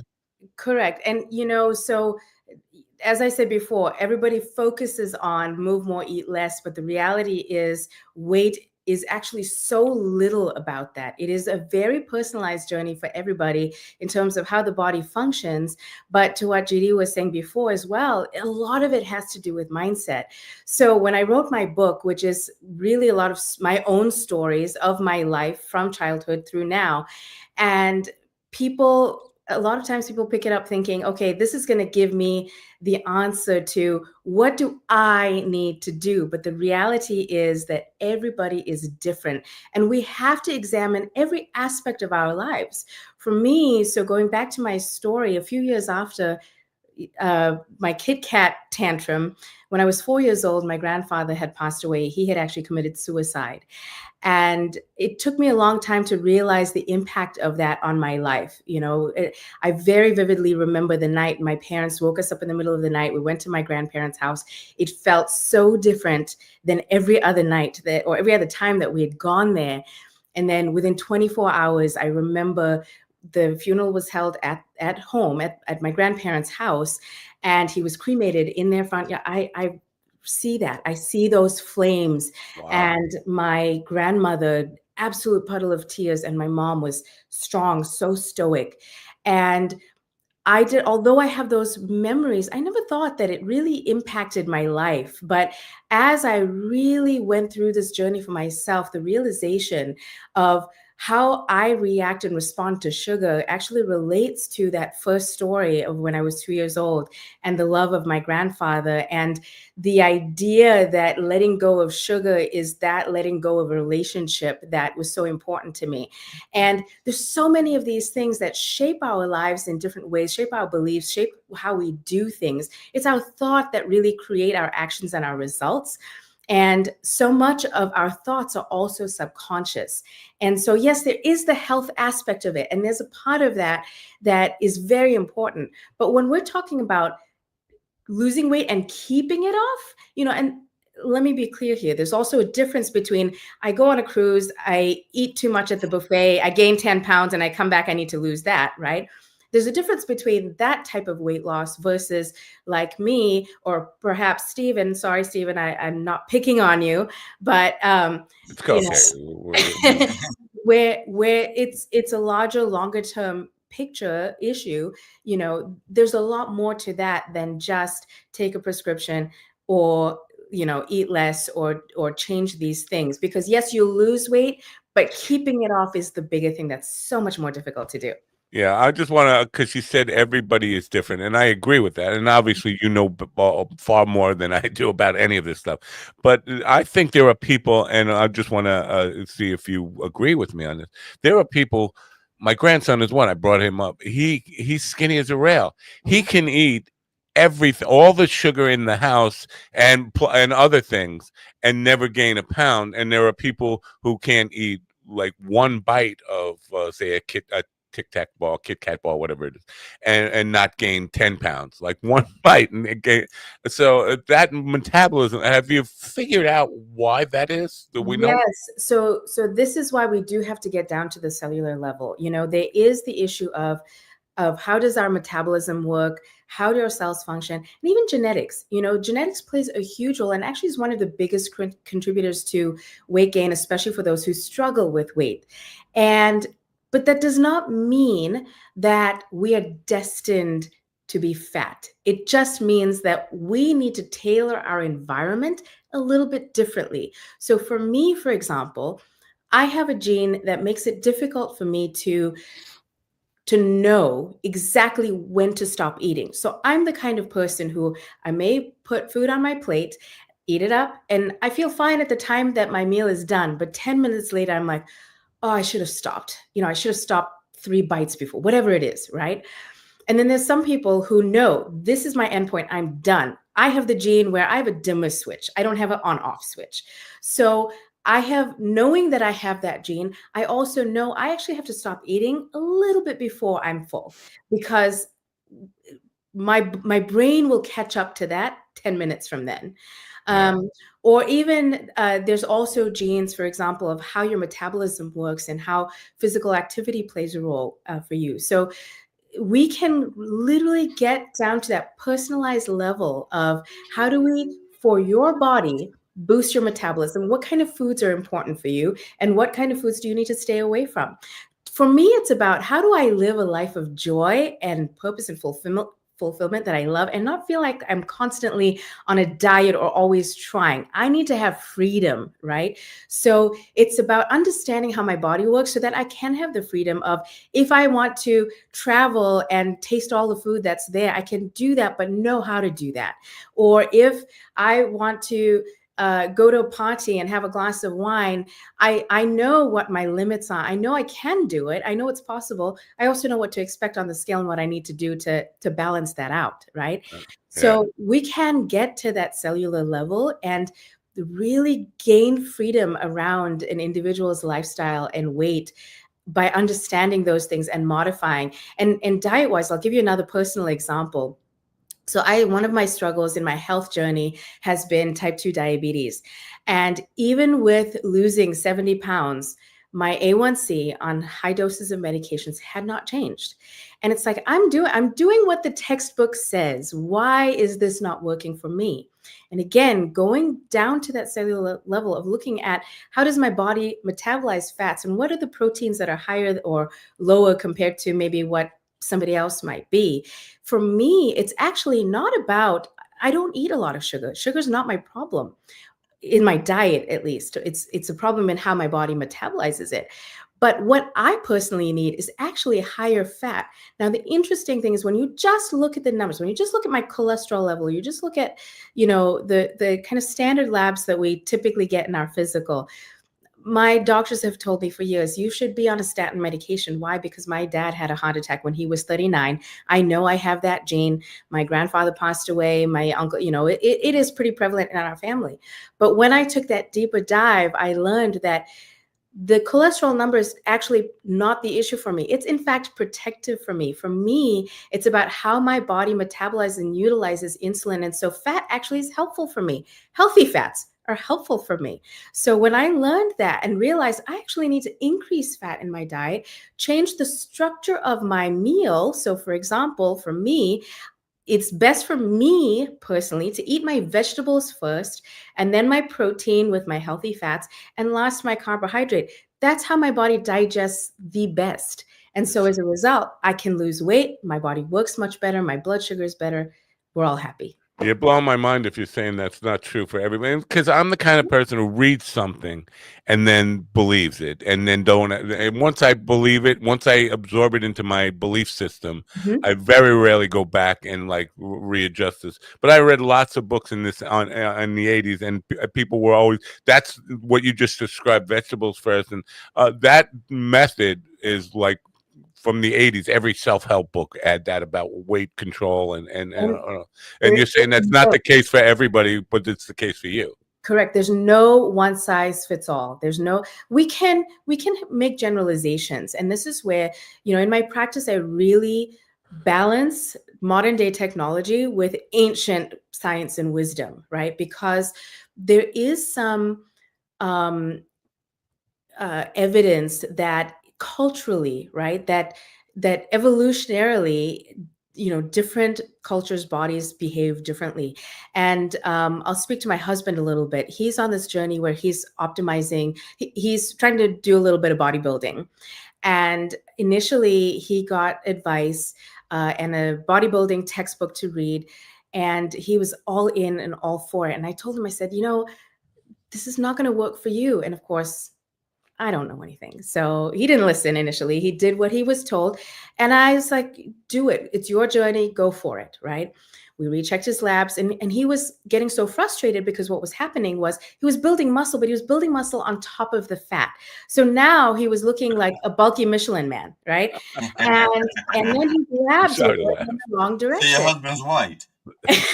Well, he's not. Then that's a real trick with that diet then. Okay. So then I told him, I said, you're an Indian man. Your body doesn't function metabolically the same way that a Caucasian man's does. And so as a result, some of the principles will work, but you cannot do that amount of meat. You cannot do that. Protein is important, but the type of protein then makes the difference. I mean, it's so complicated. It's really not just pick up one thing and do it. It's very complex, but once we made some modifications, he was totally successful. And so it's not a racist type of thing. It's more just an evolutionary type of thing. And it's important to remember where we came from and even how our families have evolved. I mean, this is how family history comes into play. It's not because we have millions of genes, right? But what makes a difference is what genes are turned on and what genes are turned off. And our goal is we try to turn off the genes that are not helpful for us, and we turn on the genes that are protective and helpful for us. And how we structure our environment plays a role in that. Now, I know that my genes, the ones that are too tight, are the ones I turn off, and the ones that are just fit just right, they're the ones that I turn on. Or that's because I have like lots of genes in my closet. And see, I'm the opposite. I'm the opposite. I take the ones that are a little too tight and I keep wearing them because it's a reminder. Okay, I got to work a little harder here. See, yours are a little too tight and my little too tight. My little too tight means they're not coming up all the way. I just want to let you know, just in case you don't know this about the man you're talking to right now, he is the recipient of the award for the worst comedy special of all time. Yes, I did. I won worst comedy special of all time.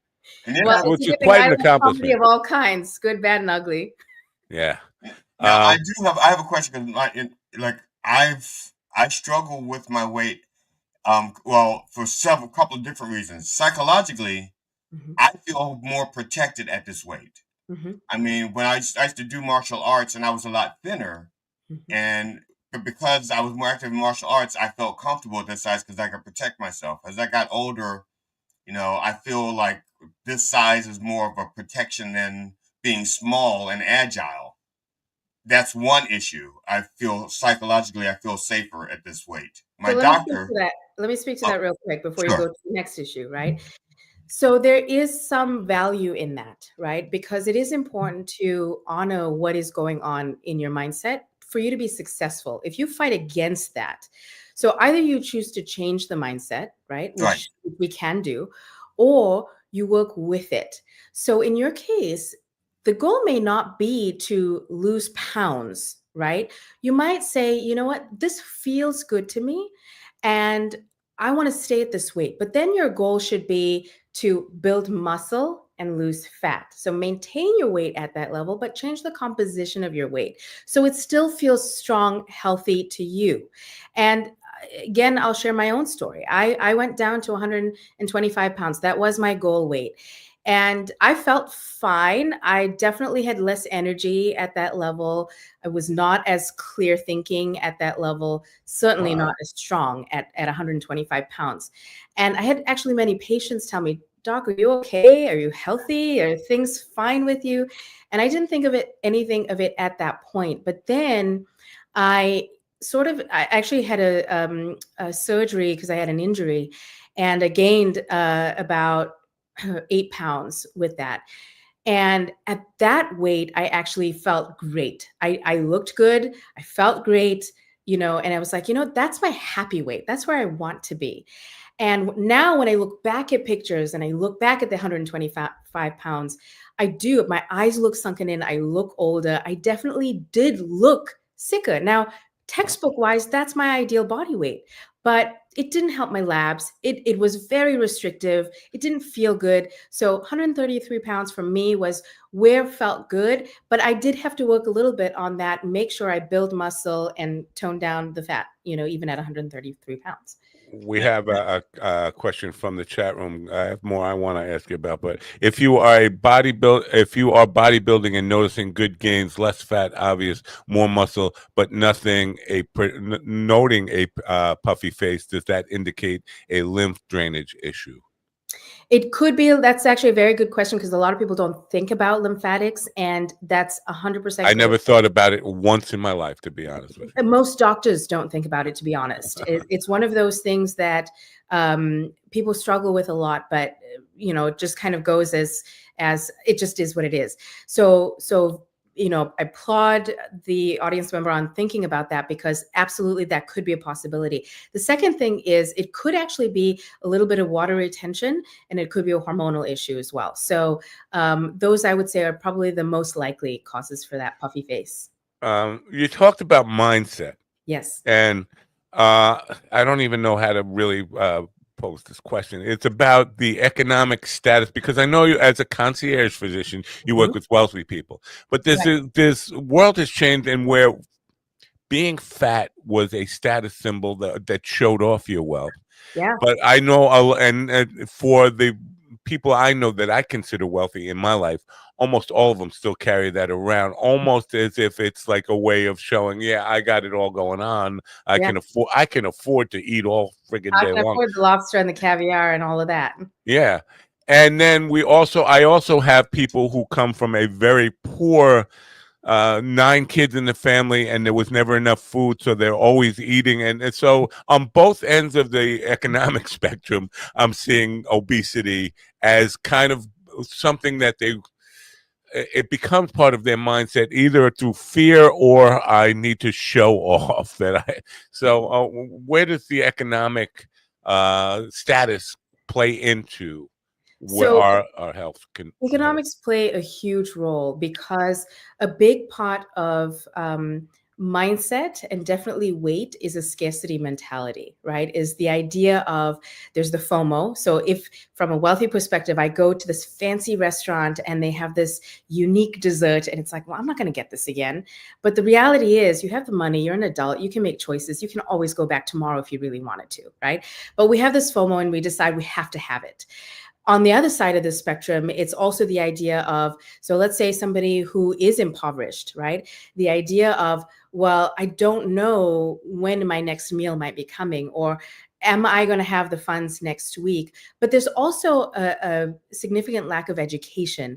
So I actually, part of my personal philosophy is also that you don't have to be wealthy to be healthy. And so I do a lot of course, work in my practice, but I structure my practice in a way that I can spend a lot of time with the people who don't have the resources, because I do like to educate people on all of the ways that we can naturally learn how our body works and make it work for us. And so one of the things that I did in the past is I would have a family, usually one who's in the poverty scale, take their budget, find out where they shop, and I was their doctor at the time, so I would know their health history, know about their family. I would cook for them, we'd have dinner together, and I would meal plan for the week based on their budget. And so many times I would hear, especially people on food stamps, for example, like, well, doc, you don't understand. If I have $1 at the end of the week, now this was a while ago, so things were much cheaper. If I have $1 at the end of the week, I'm going to buy a bag of pasta because I know I can feed my family. And I had to kind of change the education around a little bit to say, hey, why don't you look at the sale paper, though? Because at that time you could get 3 cans of canned goods for $1. And beans are filling and so nutritious, right? Or I'm not saying you have to go for the freshest organic vegetables at the farmer's market. Frozen or canned is fine if that's what's available to you and that's what you can afford, right? That's still something that's better than nothing. And so reframing the how or the why, or even in food deserts, how do you navigate this, right? Or if you're depending on a food pantry, for example, where the choices are not the greatest, how do we learn to make the best choice within the resource that we have? And so it is restructuring the knowledge and then changing the mindset around that, even on the poverty scale. But it is doable, it is possible, but it definitely takes, there's not enough of us doing that. And the challenge that I face is in the landscape of healthcare today, our focus is so much on the technology, on the pharmaceuticals, on the diagnoses, and even pharmaceuticals are not available to everybody because now they're so expensive, on the, saunas and cold plunges and all of these, high-tech stuff. And it's like, you don't need a cold plunge. Just turn on a cold shower, jump in a lake. That's a cold plunge, Wow. We don't have to be spending Did time. somebody present that question to her? Because it was next in the queue over here. Would a cold plunge help? You just intuited that was coming? I did not intuit that it was coming, but it's something that I'm just like, I try, even in my current, in my wealthy patients, it's like, no, you don't have to spend all that money. You really can just learn how to do it in your life. You don't have to have a treadmill or a gym membership to be active. You can walk outside. That's all you need. I had a 94-year-old patient once who Kid. He was a kid. I call him a kid. Yeah. You make it sound like he's no longer with us. No, she is actually no longer with us, but she was so committed to her health. And one of the things, I told her, she was starting to decline a little bit. And I said, you need to keep moving. Being inactive is the biggest cause of decline. You need to keep moving. And so the next time, she was just more joyful. There's something that was a little bit different about her. And so I asked her, what did you do? What's different? What's new? And she said, after dinner every day, I started doing laps around my dining table. And I'm like, really? That's all you did? And she says, yeah. And I started moving. I thought I couldn't walk as much. And then she increased her step count every day, and her daughters were more excited that she's actually moving and doing something a little bit more. She felt even more fulfilled, even though it was such a small thing. And she did not leave her house. She did not need any more resources. And it made such a big difference for her. And so, it's these things that it's so important to encourage, and it's so much a focus of my practice is let's not forget where we came from. Let's not forget how our body actually works. We don't need other stuff. Our body works in the way it's built. We just have to encourage that. In my case, my body doesn't work in any case. Yeah, you got half of mine doesn't work. Actually, is the onion. Yeah. Oh, that was nice, Stephen. You thought of a quick punchline about your legs not working. That's very good. Thank you very much. Thanks, man. Yeah. Do you address the opposite end of the spectrum? I don't know if that's the correct way. The bulimic and anorexia and all that stuff, because I think people like me are reluctant, because there are people who deal with that in my life, and I'm reluctant to even talk about my weight issues, because I feel like that feeds their mindset of gaining a pound is like crazy. I can't.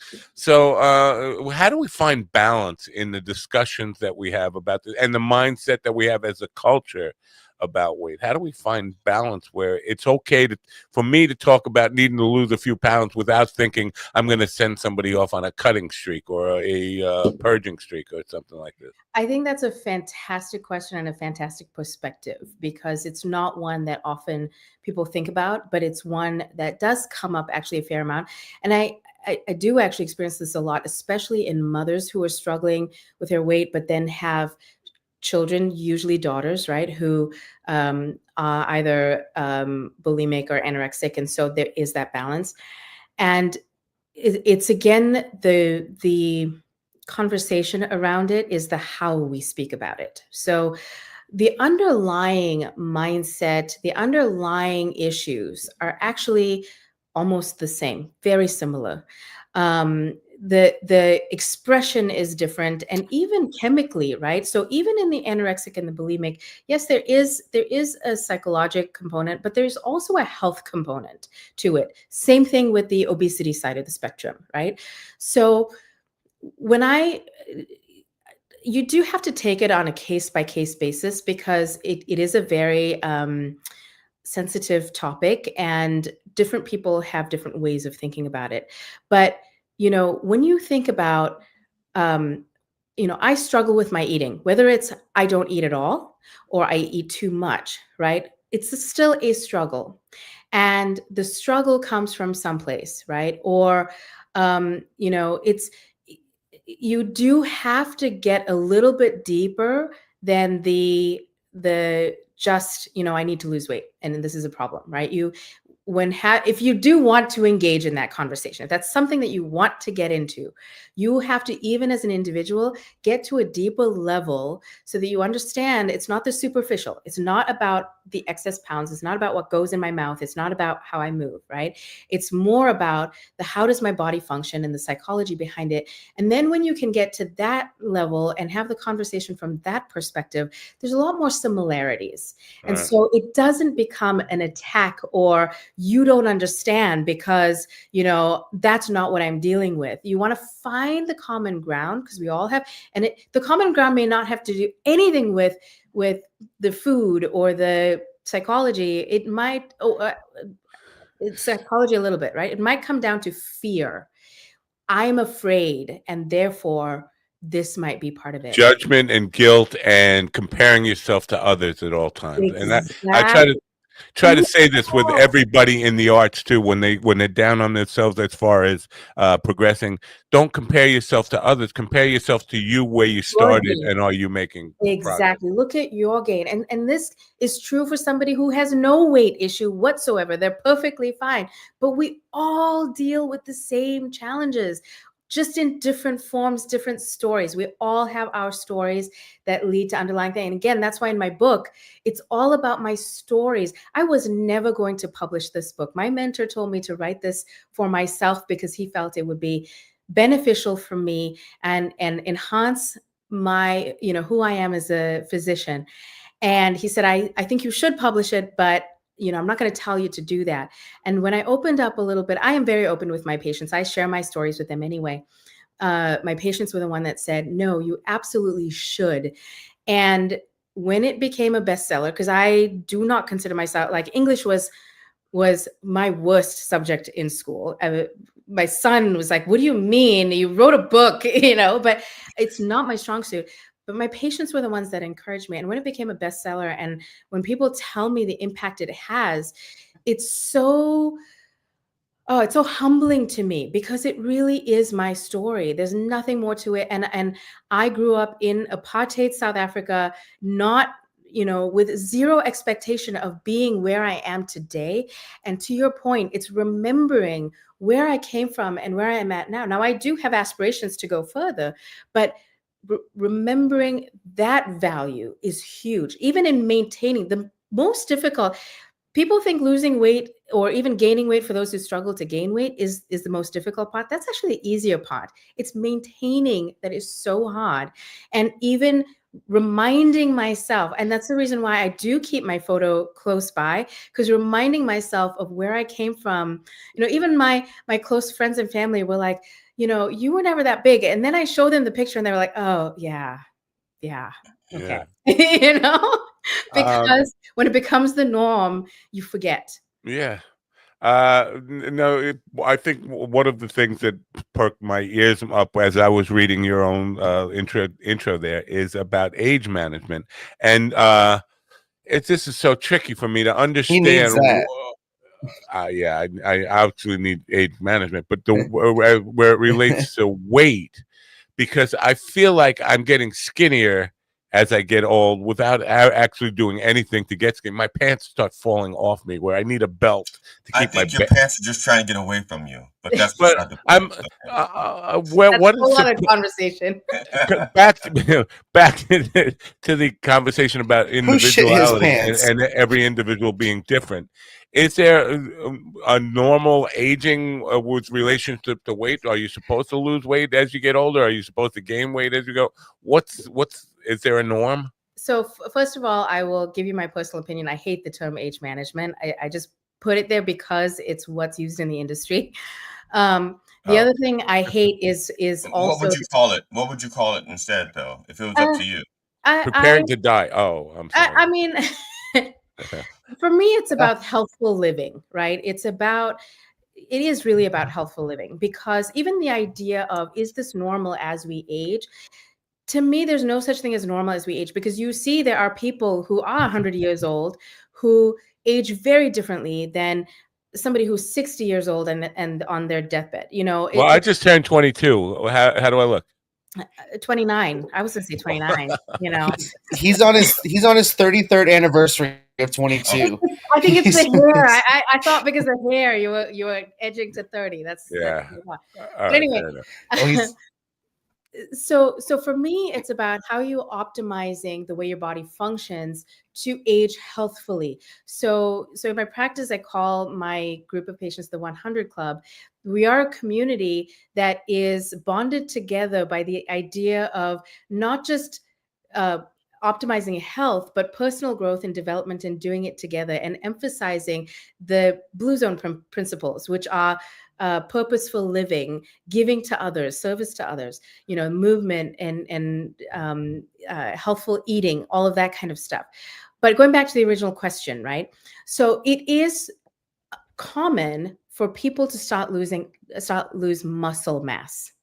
And muscle mass is a predictor of longevity. So where you're noticing that, what's probably happening, and again, I don't have the data to support this, but what's probably happening is you're probably maintaining your fat mass. You might be losing a little bit of your fat mass, but more likely you're losing more muscle mass.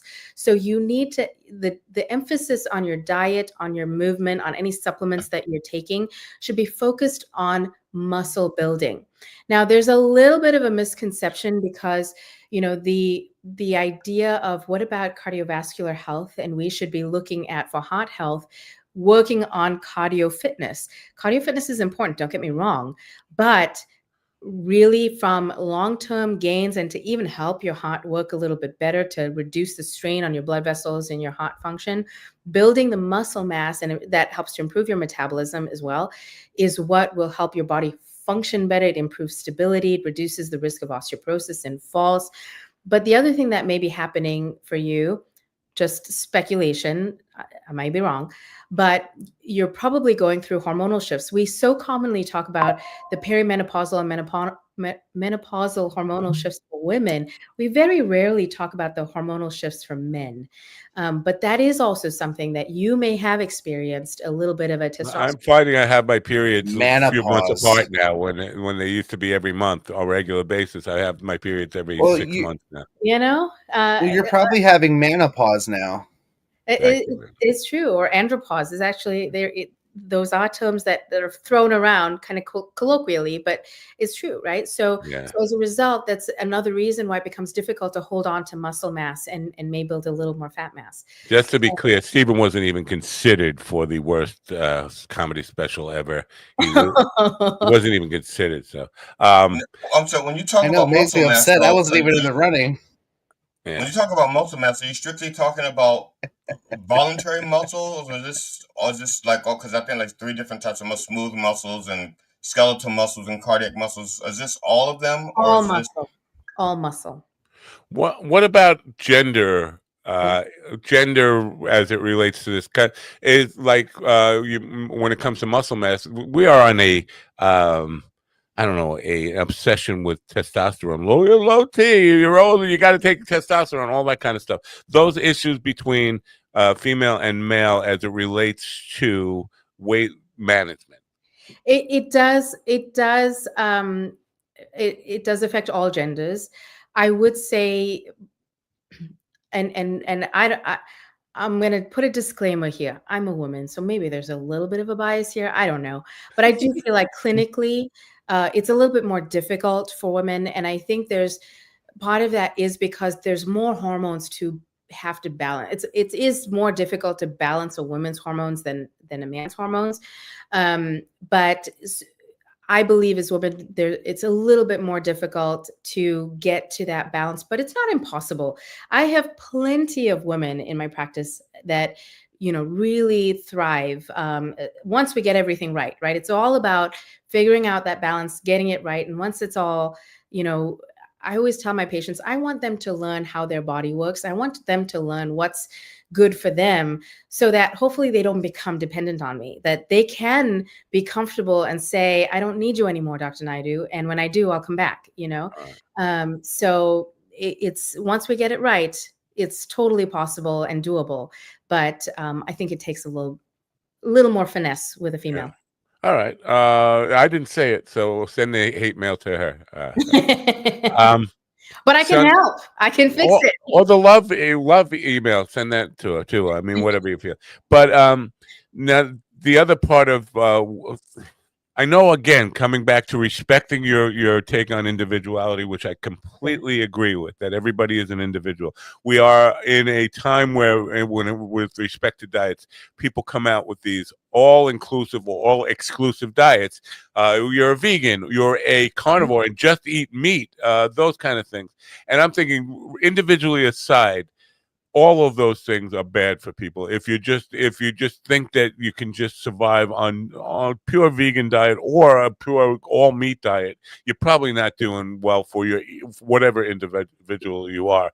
Do you agree with me or disagree on can it work for some people? I think that if that's all you're doing, that you're correct. There's no way that it is like, by that I mean, you are not taking supplements, you're not doing other things. I believe it would be incredibly difficult to get everything that you need with all of these very restrictive diet plans.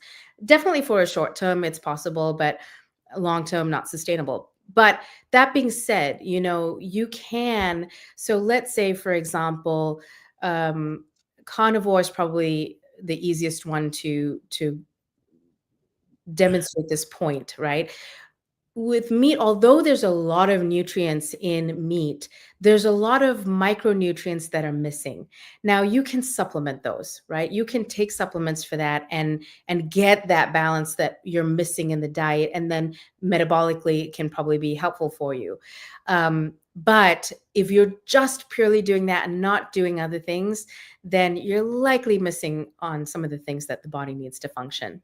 Yeah, I think that's an important distinction, is that you have to kind of find things that are not present in the diet that you choose. Even if you choose to be a carnivore, you choose to be a vegan, whatever it is, you have to replace whatever you're not getting from that diet. And correct. You have to assess and replace, right? Because again, it's not, even as a vegan, there's a lot of nutrients you can get. And depending on the proportion of things that you're having, people pick on B12. You can have adequate B12 as a vegan, but you have to be eating the right foods and the right volumes of foods. Again, part of this challenge is our soil is nutrient deplete compared to, hundreds of years ago. And so what we could get nutritiously before, we're not able to get now in today's day and age. And again, if you just don't have the appetite to eat too much. This is another thing that we talk a lot in weight management, is balancing appetite versus what does the body need. And sometimes people think they need to eat less. And when I tell them, no, you need to eat more, they're like, what is wrong with you? And it's like, no, we need to teach the body how to use it. We need to retrain the body how to use these different things. And so it's more about, again, balancing all of that. There's so much to balance. Yeah. Okay, you talked about the soil. You talked about the soil being depleted of nutrients. Now, is that because is part of it because the way we get rid of our human bodies, like we embalm them, we put them in coffins, and then they don't deteriorate. They don't become part of the life cycle again. I never thought about that. That's you a should very think about that. No, it's a very interesting perspective. But they say it's just because of the industrialization of farming and how farming has changed. It has changed the structure of the soil as well. And then besides that, the use of all the chemicals, even in our organic farm. They say, I've heard, and I don't know if this is, totally true, but they say that it is impossible to have purely organic farming at this stage. Well, yeah, and people always say about growing your own food. I live in a toxic waste dump. Basically, I had Tesla's lab right over there, and a nuclear power plant right over there that never started up. So, but I've seen the lake that was in front of the nuclear power plant. It's all dried up. Fish can't live there anymore. So, if I grow food there, there's no chance that it's going to be healthier. Yeah, it's going to have to be indoors, probably hydroponic, but then you have to be careful of what water you're using, because our water sources are also not the best, so there's so much to it, even from a nutrition standpoint. But the biggest point that I think is so important for people to realize is there's no one size fits all. There's no magic diet. There's no magic pill. There's no magic supplement.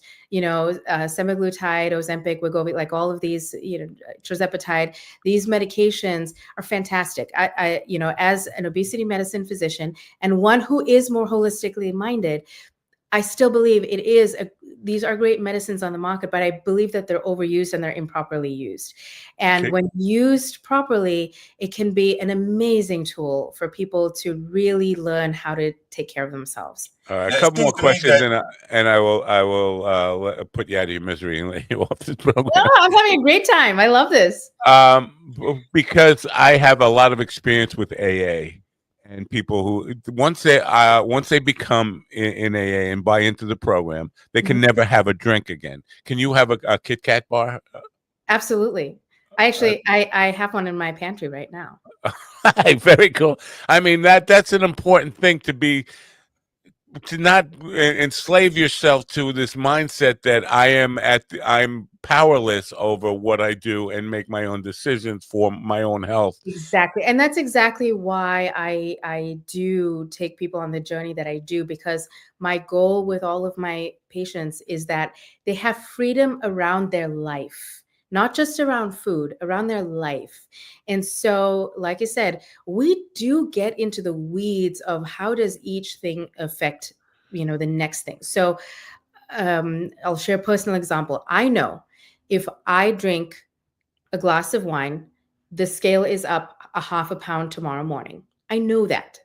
Wow. So I also know that my body gets achy and I cannot sleep very well. So if I choose to have a glass of wine, it is a very intentional choice, knowing that this is the impact it has. But I have decided, for me personally, I don't want to give it up completely. I very rarely have it. And when I do, it's usually an occasion, or it might be with a special meal that I'm having. And it's a very intentional choice. But I want to have my wine, and I know what I need to do the next day. I know how I'm going to feel and what I need to do, even from a recovery standpoint for myself. And so I do that, right? Same thing with if I want to have cake or chocolates. Although sugar was the one thing that I struggled to get rid of, I was never somebody who needed to have a lot of sugar. Chocolate is my downfall, right? But if I don't say I don't eat chocolate. I do. I love chocolate. It is still my thing that I go to as my comfort, right? But I also know that if I have 2 pieces, I feel good. I also know I prefer not to buy a large slab, because it is a temptation, and why put myself through that temptation? Again, I'm an adult. I can make the choice. If I really want another one, I can go to the store and buy another one. So I don't need to have it, right? So it's a total freedom. And I'm explaining it so it sounds complex, and it sounds like, well, who wants to think that hard about this? But it's at the point where I don't think about it. It just is the way life is. And I have to, and I'm sorry to cut you off here, but we're talking about things because I have an extensive relationship with drug addicts and people who have become addicted to drugs. And 40 years ago, Dr. Anthony Camilla, not the Opie and Anthony Camilla, he said to me about sugar being the devil, and he gave me this challenge to give up sugar, all processed sugars, for 24 hours. And at the end of that 24 hours, I was a homicidal maniac. Yes. It is the hardest thing. People get so sick. And that Right. is a part of, I actually tell people for at least 2 weeks, and I select when on the journey we do this, but at least 2 weeks, completely no processed flour or sugar. And by processed flour, I include oat flour, rice flour, almond flour, the things that we consider healthy. And the reason for that is it's already broken down. So the digestive system doesn't process it the same way it processes a whole almond, for example, right? It's the work of breaking it down, of our gut function, all of that is still is taken away. And as a result, we process it kind of similar to sugar. And so our glucose levels go up. And so when we do the whole no flour, no sugar, I tell people, like, this is kind of like a detox, as if you were detoxing from a drug or alcohol. You may feel incredibly sick. You may think you have the worst disease on the planet. Like, you may think you have the worst flu, and I need to know these things because I will help support you through this and help support your body on how to go through this. But that detox and that phase to change how your body functions, because what we're doing is actually changing the body from going from a sugar burner to a fat burner. When you're hangry, when you're hungry and you don't eat and you get hangry, it's because you're a sugar burner and your body's seeking that sugar. It's seeking that dopamine fix. It's seeking that hit of energy, right? So we need to convert you into a fat burner. So when you're hungry, what happens instead is your body taps into your fat stores, which is what it's there for. And then you're not actually hungry. You don't have to have a meal or a snack afterwards. You're good till the next meal. Yeah. That's what's supposed to happen, right? But there's a huge process. And to your point, even people who are not addicted, any one of us who struggles with weight, and again, it goes to both ends of the spectrum, all ends of the spectrum. It is more about the function. And so we have to go through that process. And like AA, it is a process. Everybody's on different ends of the spectrum. And there are certainly people who can totally have the freedom. And I'm blessed and lucky to be one of those people. And there are certainly people who understand, okay, this really is my boundary. I absolutely, like, if I did go for this, then I'm toast. It's going to become a spiral. And sometimes that next journey is also a journey that's different from the first. So my treatment plan, my way of approaching it, I tell people, like, even if it's like you're going on a cruise, I kind of counsel them beforehand. I want you to allow yourself, set a goal, a vision for yourself of how much, what's your weight going to do? Are you going to allow yourself to gain weight? Are you going to try to lose weight? Are you going to plan to maintain? What do you want to happen? Right. And what do you need to do to make that happen? And so they go on their cruise, whatever happens, or whatever vacation, they come back and we go through that and work through how were you successful? What was a challenge? What do we need to work on? Was it even an appropriate goal for you to begin with? Maybe you set the goal of, I'm going to maintain my weight and not gain or lose while I'm on this cruise. But for you as an individual, you were not ready for that. You were totally not in the space to allow that to happen. And so then we do the teaching on the back end of, okay, how do we make this successful for the next time? What do we need to tweak? What was difficult? What was easy? And kind of go through that mindset so that we can ultimately, hopefully, get to that point of freedom, or as close to it as we possibly can. Yeah, just a comment on it. From my perspective, if I do that, if I purposely deny myself something I really want, all it does is build up, and eventually it's going to explode where I'm going to overdo it. I am the same. And that's why I never say I cannot have. Right. Even if I go on vacation, it's not like, okay, I can only have one cheat meal. No, that's not for me. I'm going to look for all the cheat meals if I did that. Right? Now, before I let you go, because the book, we're showing the book from Go From Fat to Fabulous. Yes. I'm just going to go out on a limb here and assume, because there's an attractive young woman on the cover there, but I think most of the people who are going to buy the book are women, right? Or not? Not actually. I've had. I'm surprised at the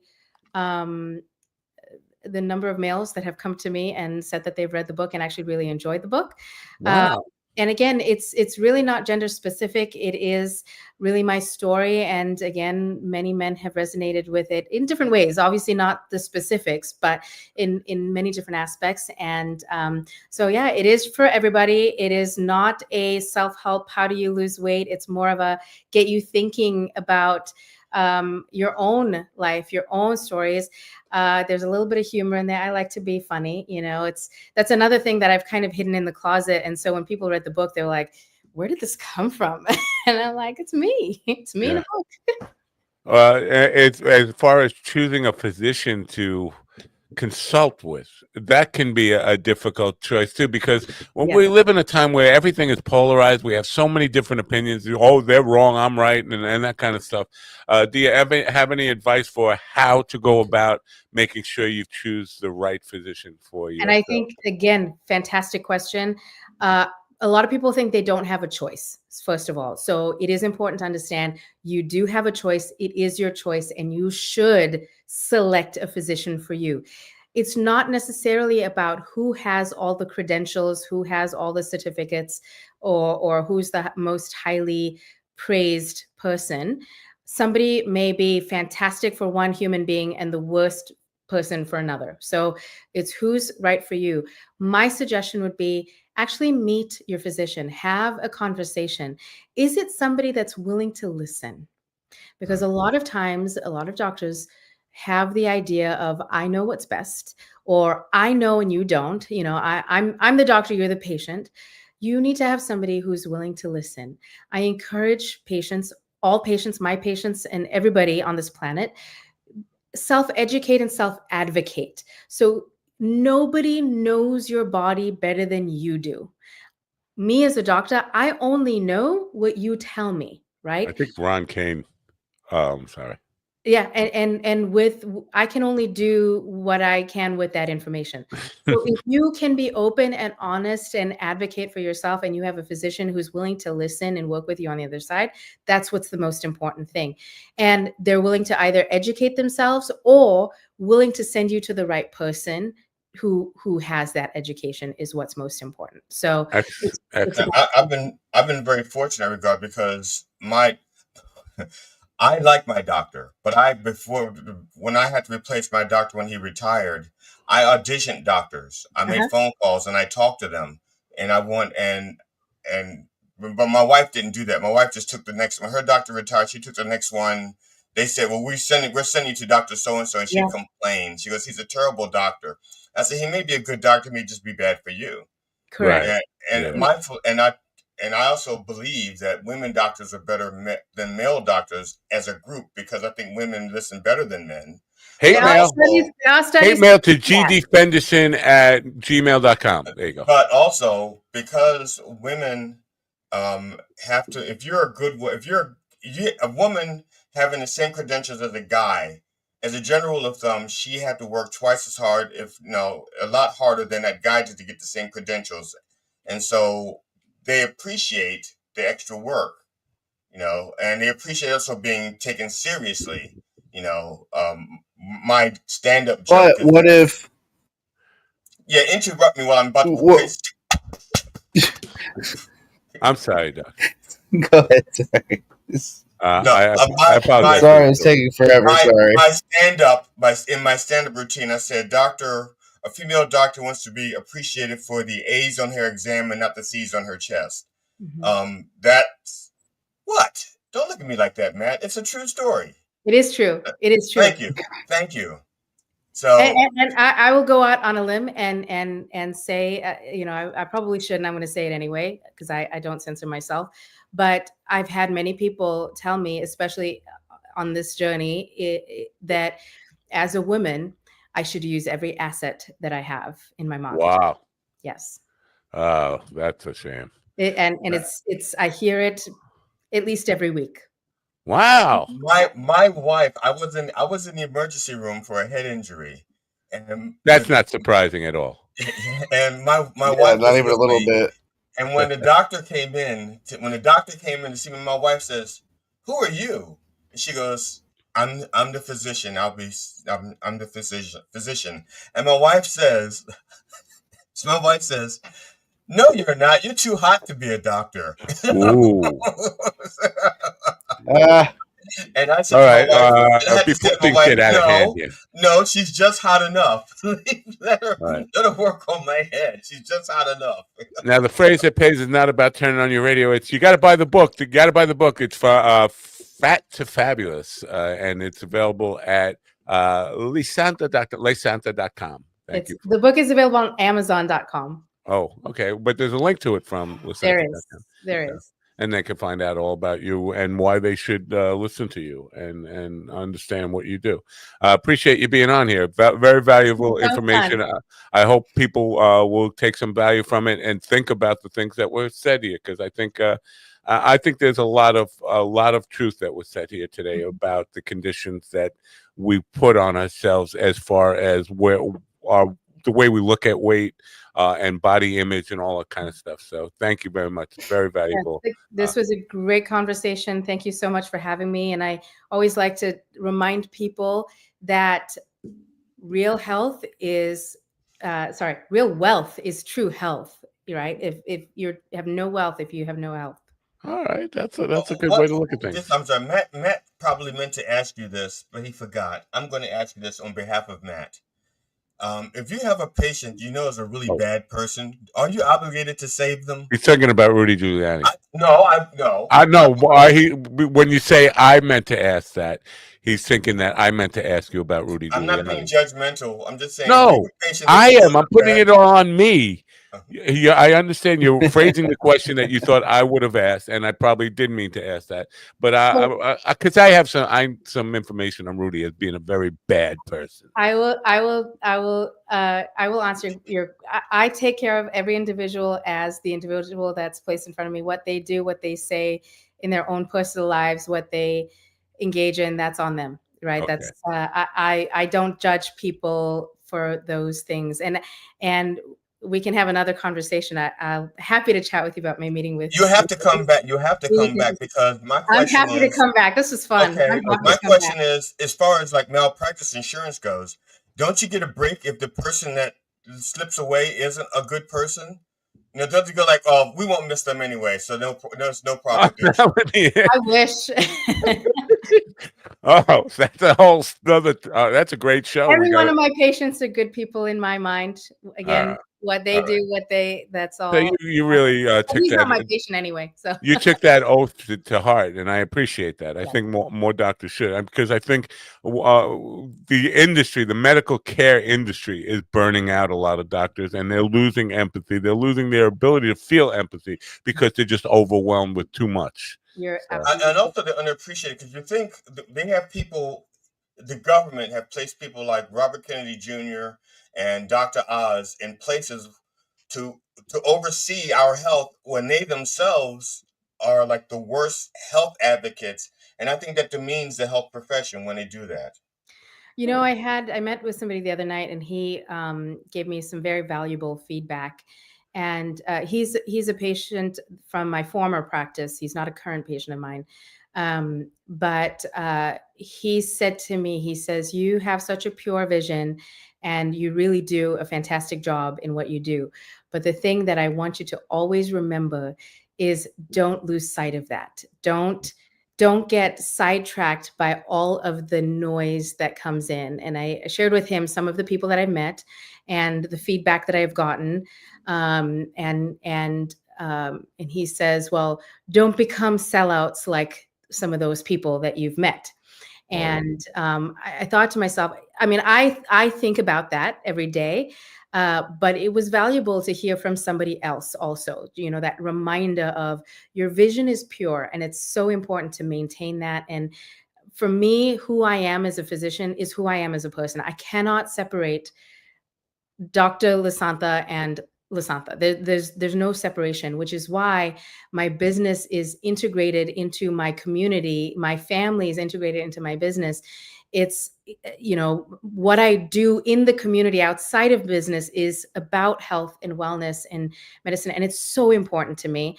I have to always, it's why I had to leave the traditional system, because in that system, it was so easy to get caught up on this is the way it has to be. And 5 years ago, I lost $27,000 of income because I refused to compromise on one patient's care, because I didn't do the algorithm that the insurance company said I had to do within a 6-week period, which would have ended up this patient in the hospital. I would have completely lost her trust. She was so clear on what she needed from me.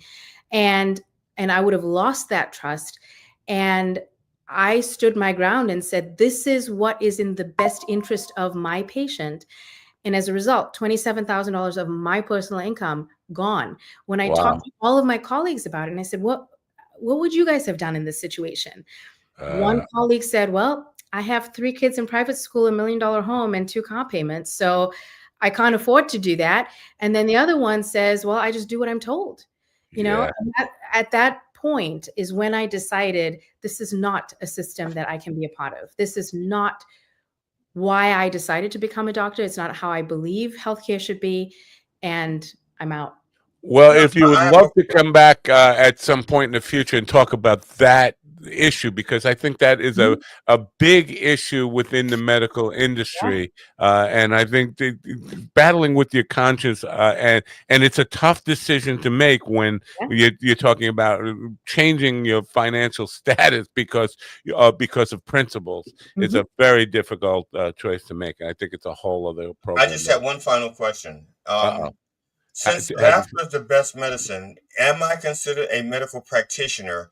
And should I be charging more for my services as a medical practitioner, or should I be giving it away so that everyone can be Keep helped? in mind, worst comedy special. Like me, do a little bit of both.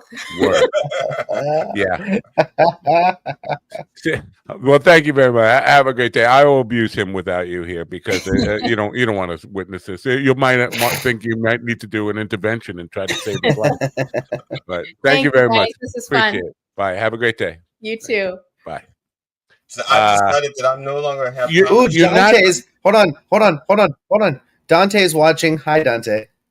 Hi, Dante. Oh, hi, Dante. Now, Didi wants to know if he's like a medical practitioner. No, I think he's more like a criminal, a murderer. He's killing. He made Mike blind Mike. Oil. He made blind Mike go from legally blind to wanting to be legally deaf. Like that's most of it. Because you're a snake oil salesman. Yeah. Well, I'm going to start booking myself as a medical practitioner, and I'm not going to charge admission to my shows. I'm going to have co-pays. You'll do anything not to be called a comedian, and we see why, because we don't want to be the worst. So it's the worst medical practitioner special ever. That's not a big MD, mildly delusional. I don't know. I haven't caught Netflix's medical practitioner special. I'm gonna be a certified forensic humorist, MD. G.D. Fenderson, certified forensic humorist, MD, and I would start charging co-pays at my shows and not admission. You know what I found interesting about it? I didn't bring it up. I'm going to file for Medicare reimbursement. There you go. Start taking insurance. She mentioned about her husband and his struggles, and I know my wife takes it personally. Like, she's worried about how the medical profession will judge her if I'm doing something that is she frowns upon health wise. Like, my wife has this big thing. If I walk outside barefoot, I'm gonna fucking die. I'm gonna die. I'm gonna get some kind of disease from walking outside. I don't know if you know this, but the human race basically has a whole history of walking outside barefoot. I mean, we started that way. It was but that was back when we had the antibodies to there's fight a difference, those kind though. of worms that crawl in your feet. Have you been to the beach? Not just that, but yes. But here's the thing: crack needles weren't always a thing on the ground for human history. So you can step on an AIDS needle. There's like a lot of crack needles in Matt's yard. He walks outside, but he's in his yard. No, but here's the thing. Let's say somebody's passing by, okay, and they throw some trash out, and then some raccoons get in the trash, and they end up dragging a needle through his yard, and he steps on it. Steven, stop. In this neighborhood, you don't make it down the block without getting a full eye security check. Let's do a full body cavity search. if you're not known here. And that's why the mail is always late.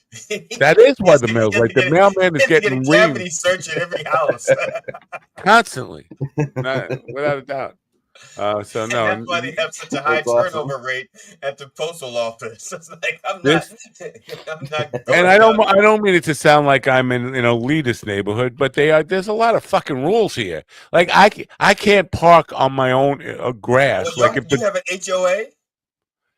Not a HOA, but it's like that. It's a homeowners community, whatever. But the beach is private. We have to pay dues for our own beach, which is right below our house. Like it's managed, and the neighbors will complain. Like I had a neighbor come here when my stepdaughter was living here a couple of years ago, and they came because there were 3 cars in the driveway rather than 2.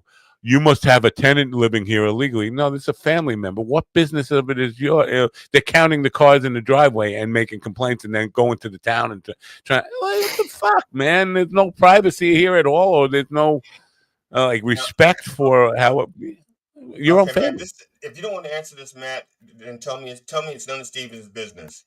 But the beach from your house 9 inches. Oh, the cliff. Like your house, and there's the beach. Is that that's like a cliff? How far do you have to go up or down the road to 495 feet of rock? Go like 500 feet to access the beach. Yes, wow. Of rock. Like rock. So if you fell, you wouldn't make it to the beach. You'd be like. Can you? I want to see pictures of this. I want to see. Can you pull up Google Earth and show us? No. Can you fall and with your camera? Can you fall while holding your phone? Or can you just jump off with the GoPro or something? I just want to see this cliff because I just have a hard time imagining there's a cliff there. I almost took a picture. Well, it's not like a cliff. It's the woods, and then the rocks start, and then there's more rocks and more rocks and more rocks and more rocks. Next time I go down there, if you're on the beach, it looks like trees and stuff. You can't see because it's all the trees like cover up the rocks. I have some pictures somewhere. I'll share them. Like, but you have your own beach, huh? Yeah. Well, so Jonesy, a couple of years ago, a plane landed on the beach right below my house, and it was like crash landed, and it was sitting there getting washed up. But there's giant rocks everywhere. Rocky Point is like the area, and so this North Shore beach is all hard rocks. And I took a picture of the plane I said, "This is my backyard." Oh, humble brag, like you are. I was like, this is not that. This is not this is not Malibu. There's a beach down there, but there also is right outside the frame here. There is a nuclear power plant sitting right there with a bunch of dead land with glowing fish. No, it's not. It's not like Matt. I'm gonna land. I'm going to land a plane in your backyard on Flight Sim is what I'm going to do. All right, do that. I want to coach. It's been done. And I'll record it and send it to you. It's been done. I want to coach. Oh, I'm going to land in your backyard, and I'm going to land on your beach. No. Hell yeah. No. But also right across the sound, there's a nuclear submarine base. This is not the safest water to be boating in, fishing in, swimming in, any of that kind of stuff. It's not that kind of beach. It's a kind of beach it looks nice, but you can't touch it. See, I would just go down there and fish. I just want to go down there and fish. No, you would not. That sounds awesome. You would get radioactive fish. Why would you want a radioactive? I don't eat the fish I catch anyway. I'm a catch and release guy. That might be just what he needs to get his legs back. Maybe a little radioactivity, a little Hulk action might help his legs. Radioactive. Religion has failed. Maybe it's time to try some gamma radiation, or a spider or something. Yeah. No, has religion failed, or you just have never taken it seriously? You never really. How would you even know religion failed? I've never once seen them in church. When I was a teenager, and when I was in the Christian school, at one point I wanted to be a pastor. I was being groomed and prepared to go to Hyles Anderson Bible College. You became a pastor. You became a pastor. Now you look like you were out the pastor. So no, I'm a pastor. Pastor cheeseburgers, pastor potatoes, pass the Amish potatoes. Pass the fat. Amish potato salad gets me going, man. I like Oh, potato yeah. egg salad. Deviled potato. So you're gonna get the book, yeah, Stephen. You're gonna get the book, and you're gonna get trim and fit, and then you'll be able to run. You'll be surprised once you lose that 3,000 pounds that you're carrying around, how much easier it is to move your legs and work with your legs. Even though the progress has been slow, I'm losing weight and I'm doing it the right way, so we'll be okay. What's the right way? Yeah. What's the right way? Cancer? I've The Matt no, Nappo I'm weight loss program is get yourself some prostate cancer, get yourself some colon cancer. What the fuck is wrong with my screen? no, I go to the gym 3 days a week. I do low weight, high repetition. I do that. I work out at home Who's paying daily for this gym? with Who's paying dumbbells. for this gym? Who's paying for this gym membership? Me and GD through our It's taxes. included in my. No, Who's paying? You're paying? no, my brother has a membership and he gets to bring one person for free. So, yeah.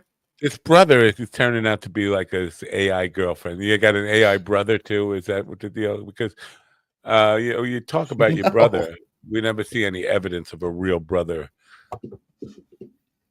You don't have one, do you? He's the one I'm living with. It's AI. Yeah, I AI, have siblings everywhere. AI bro, man. AI bro, is that what it's called? AIbro.com. No. Go to AIbro.com and get yourself AIbro.com. Ew. AI bro sounds like a gay AI chatbot. I don't like that. That wouldn't be surprising.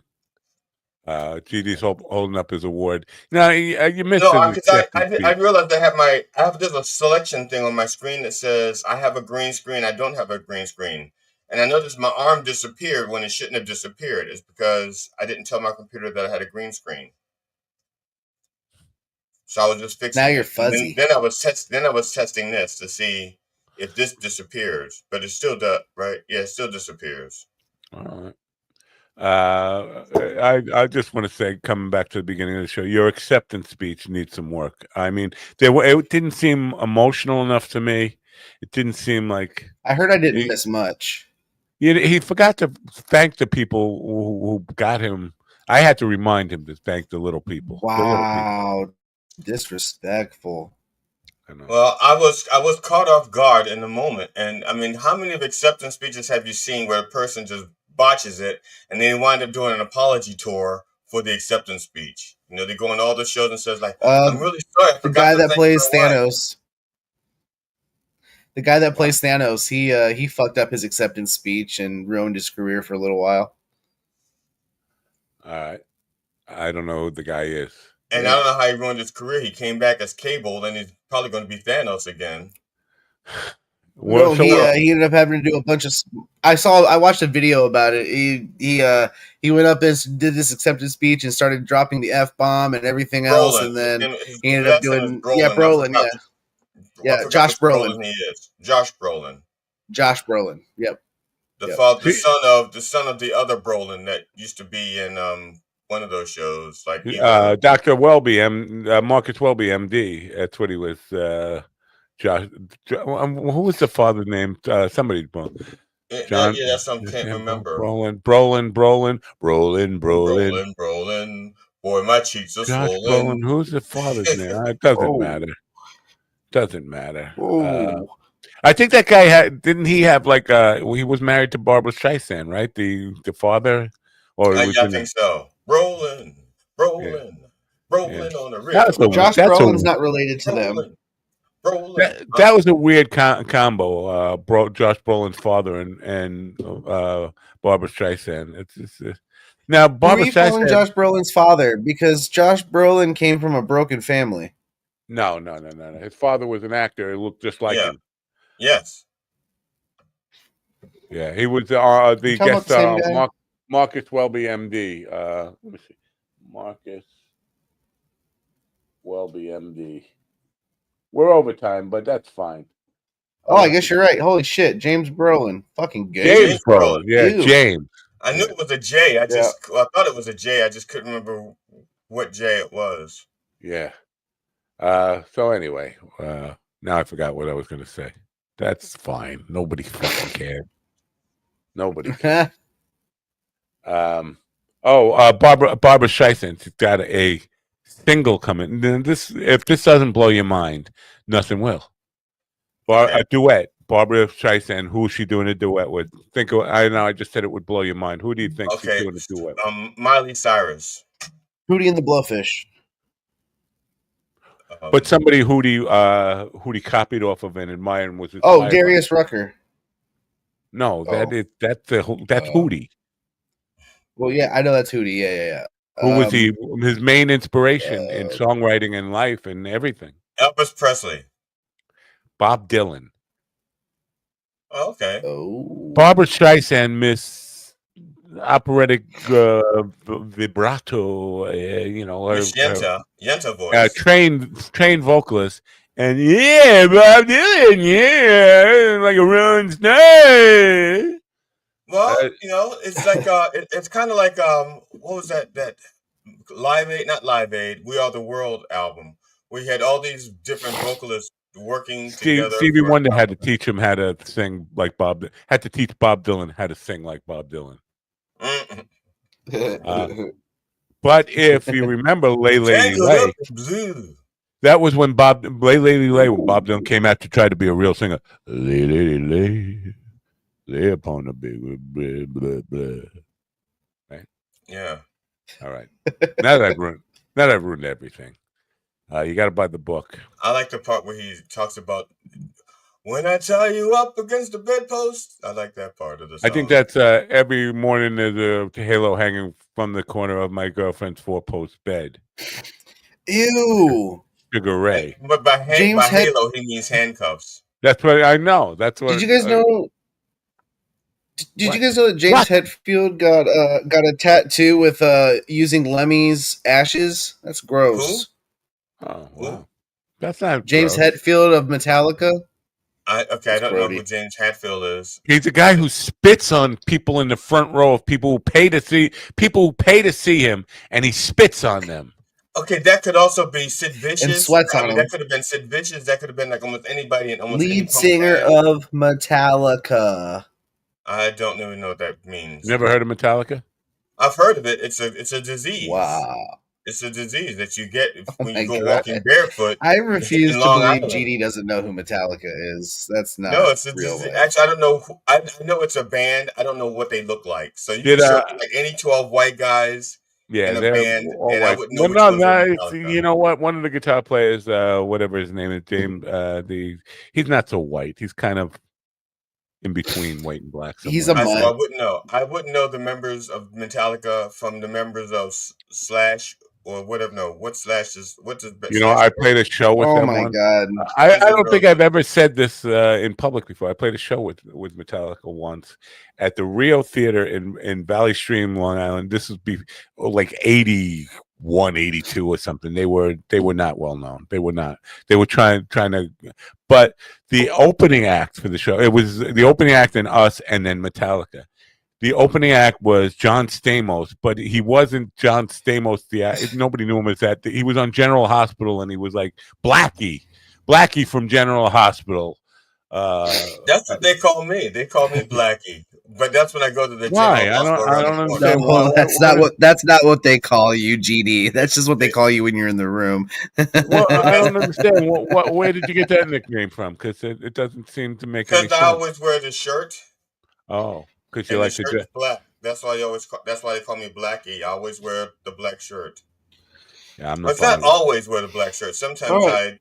It's like a ticket to a Metallica concert. I'm not buying it. Ooh. Not for $800 a ticket. Anyways. Yeah. All right. So what would you do if you were at this point in the show? Is there anything you would recommend to people who are listening now? Turning on your radio.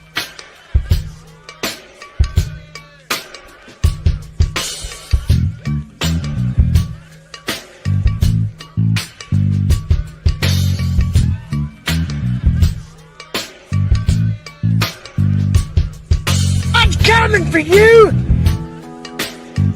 That's what I call schlong division. That's what I call schlong division. Are you high right now?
me, listen to me now. Listen to me, listen to me, listen to me now. Listen to me, listen to me, listen to me now. Listen to me, listen to me, listen to me.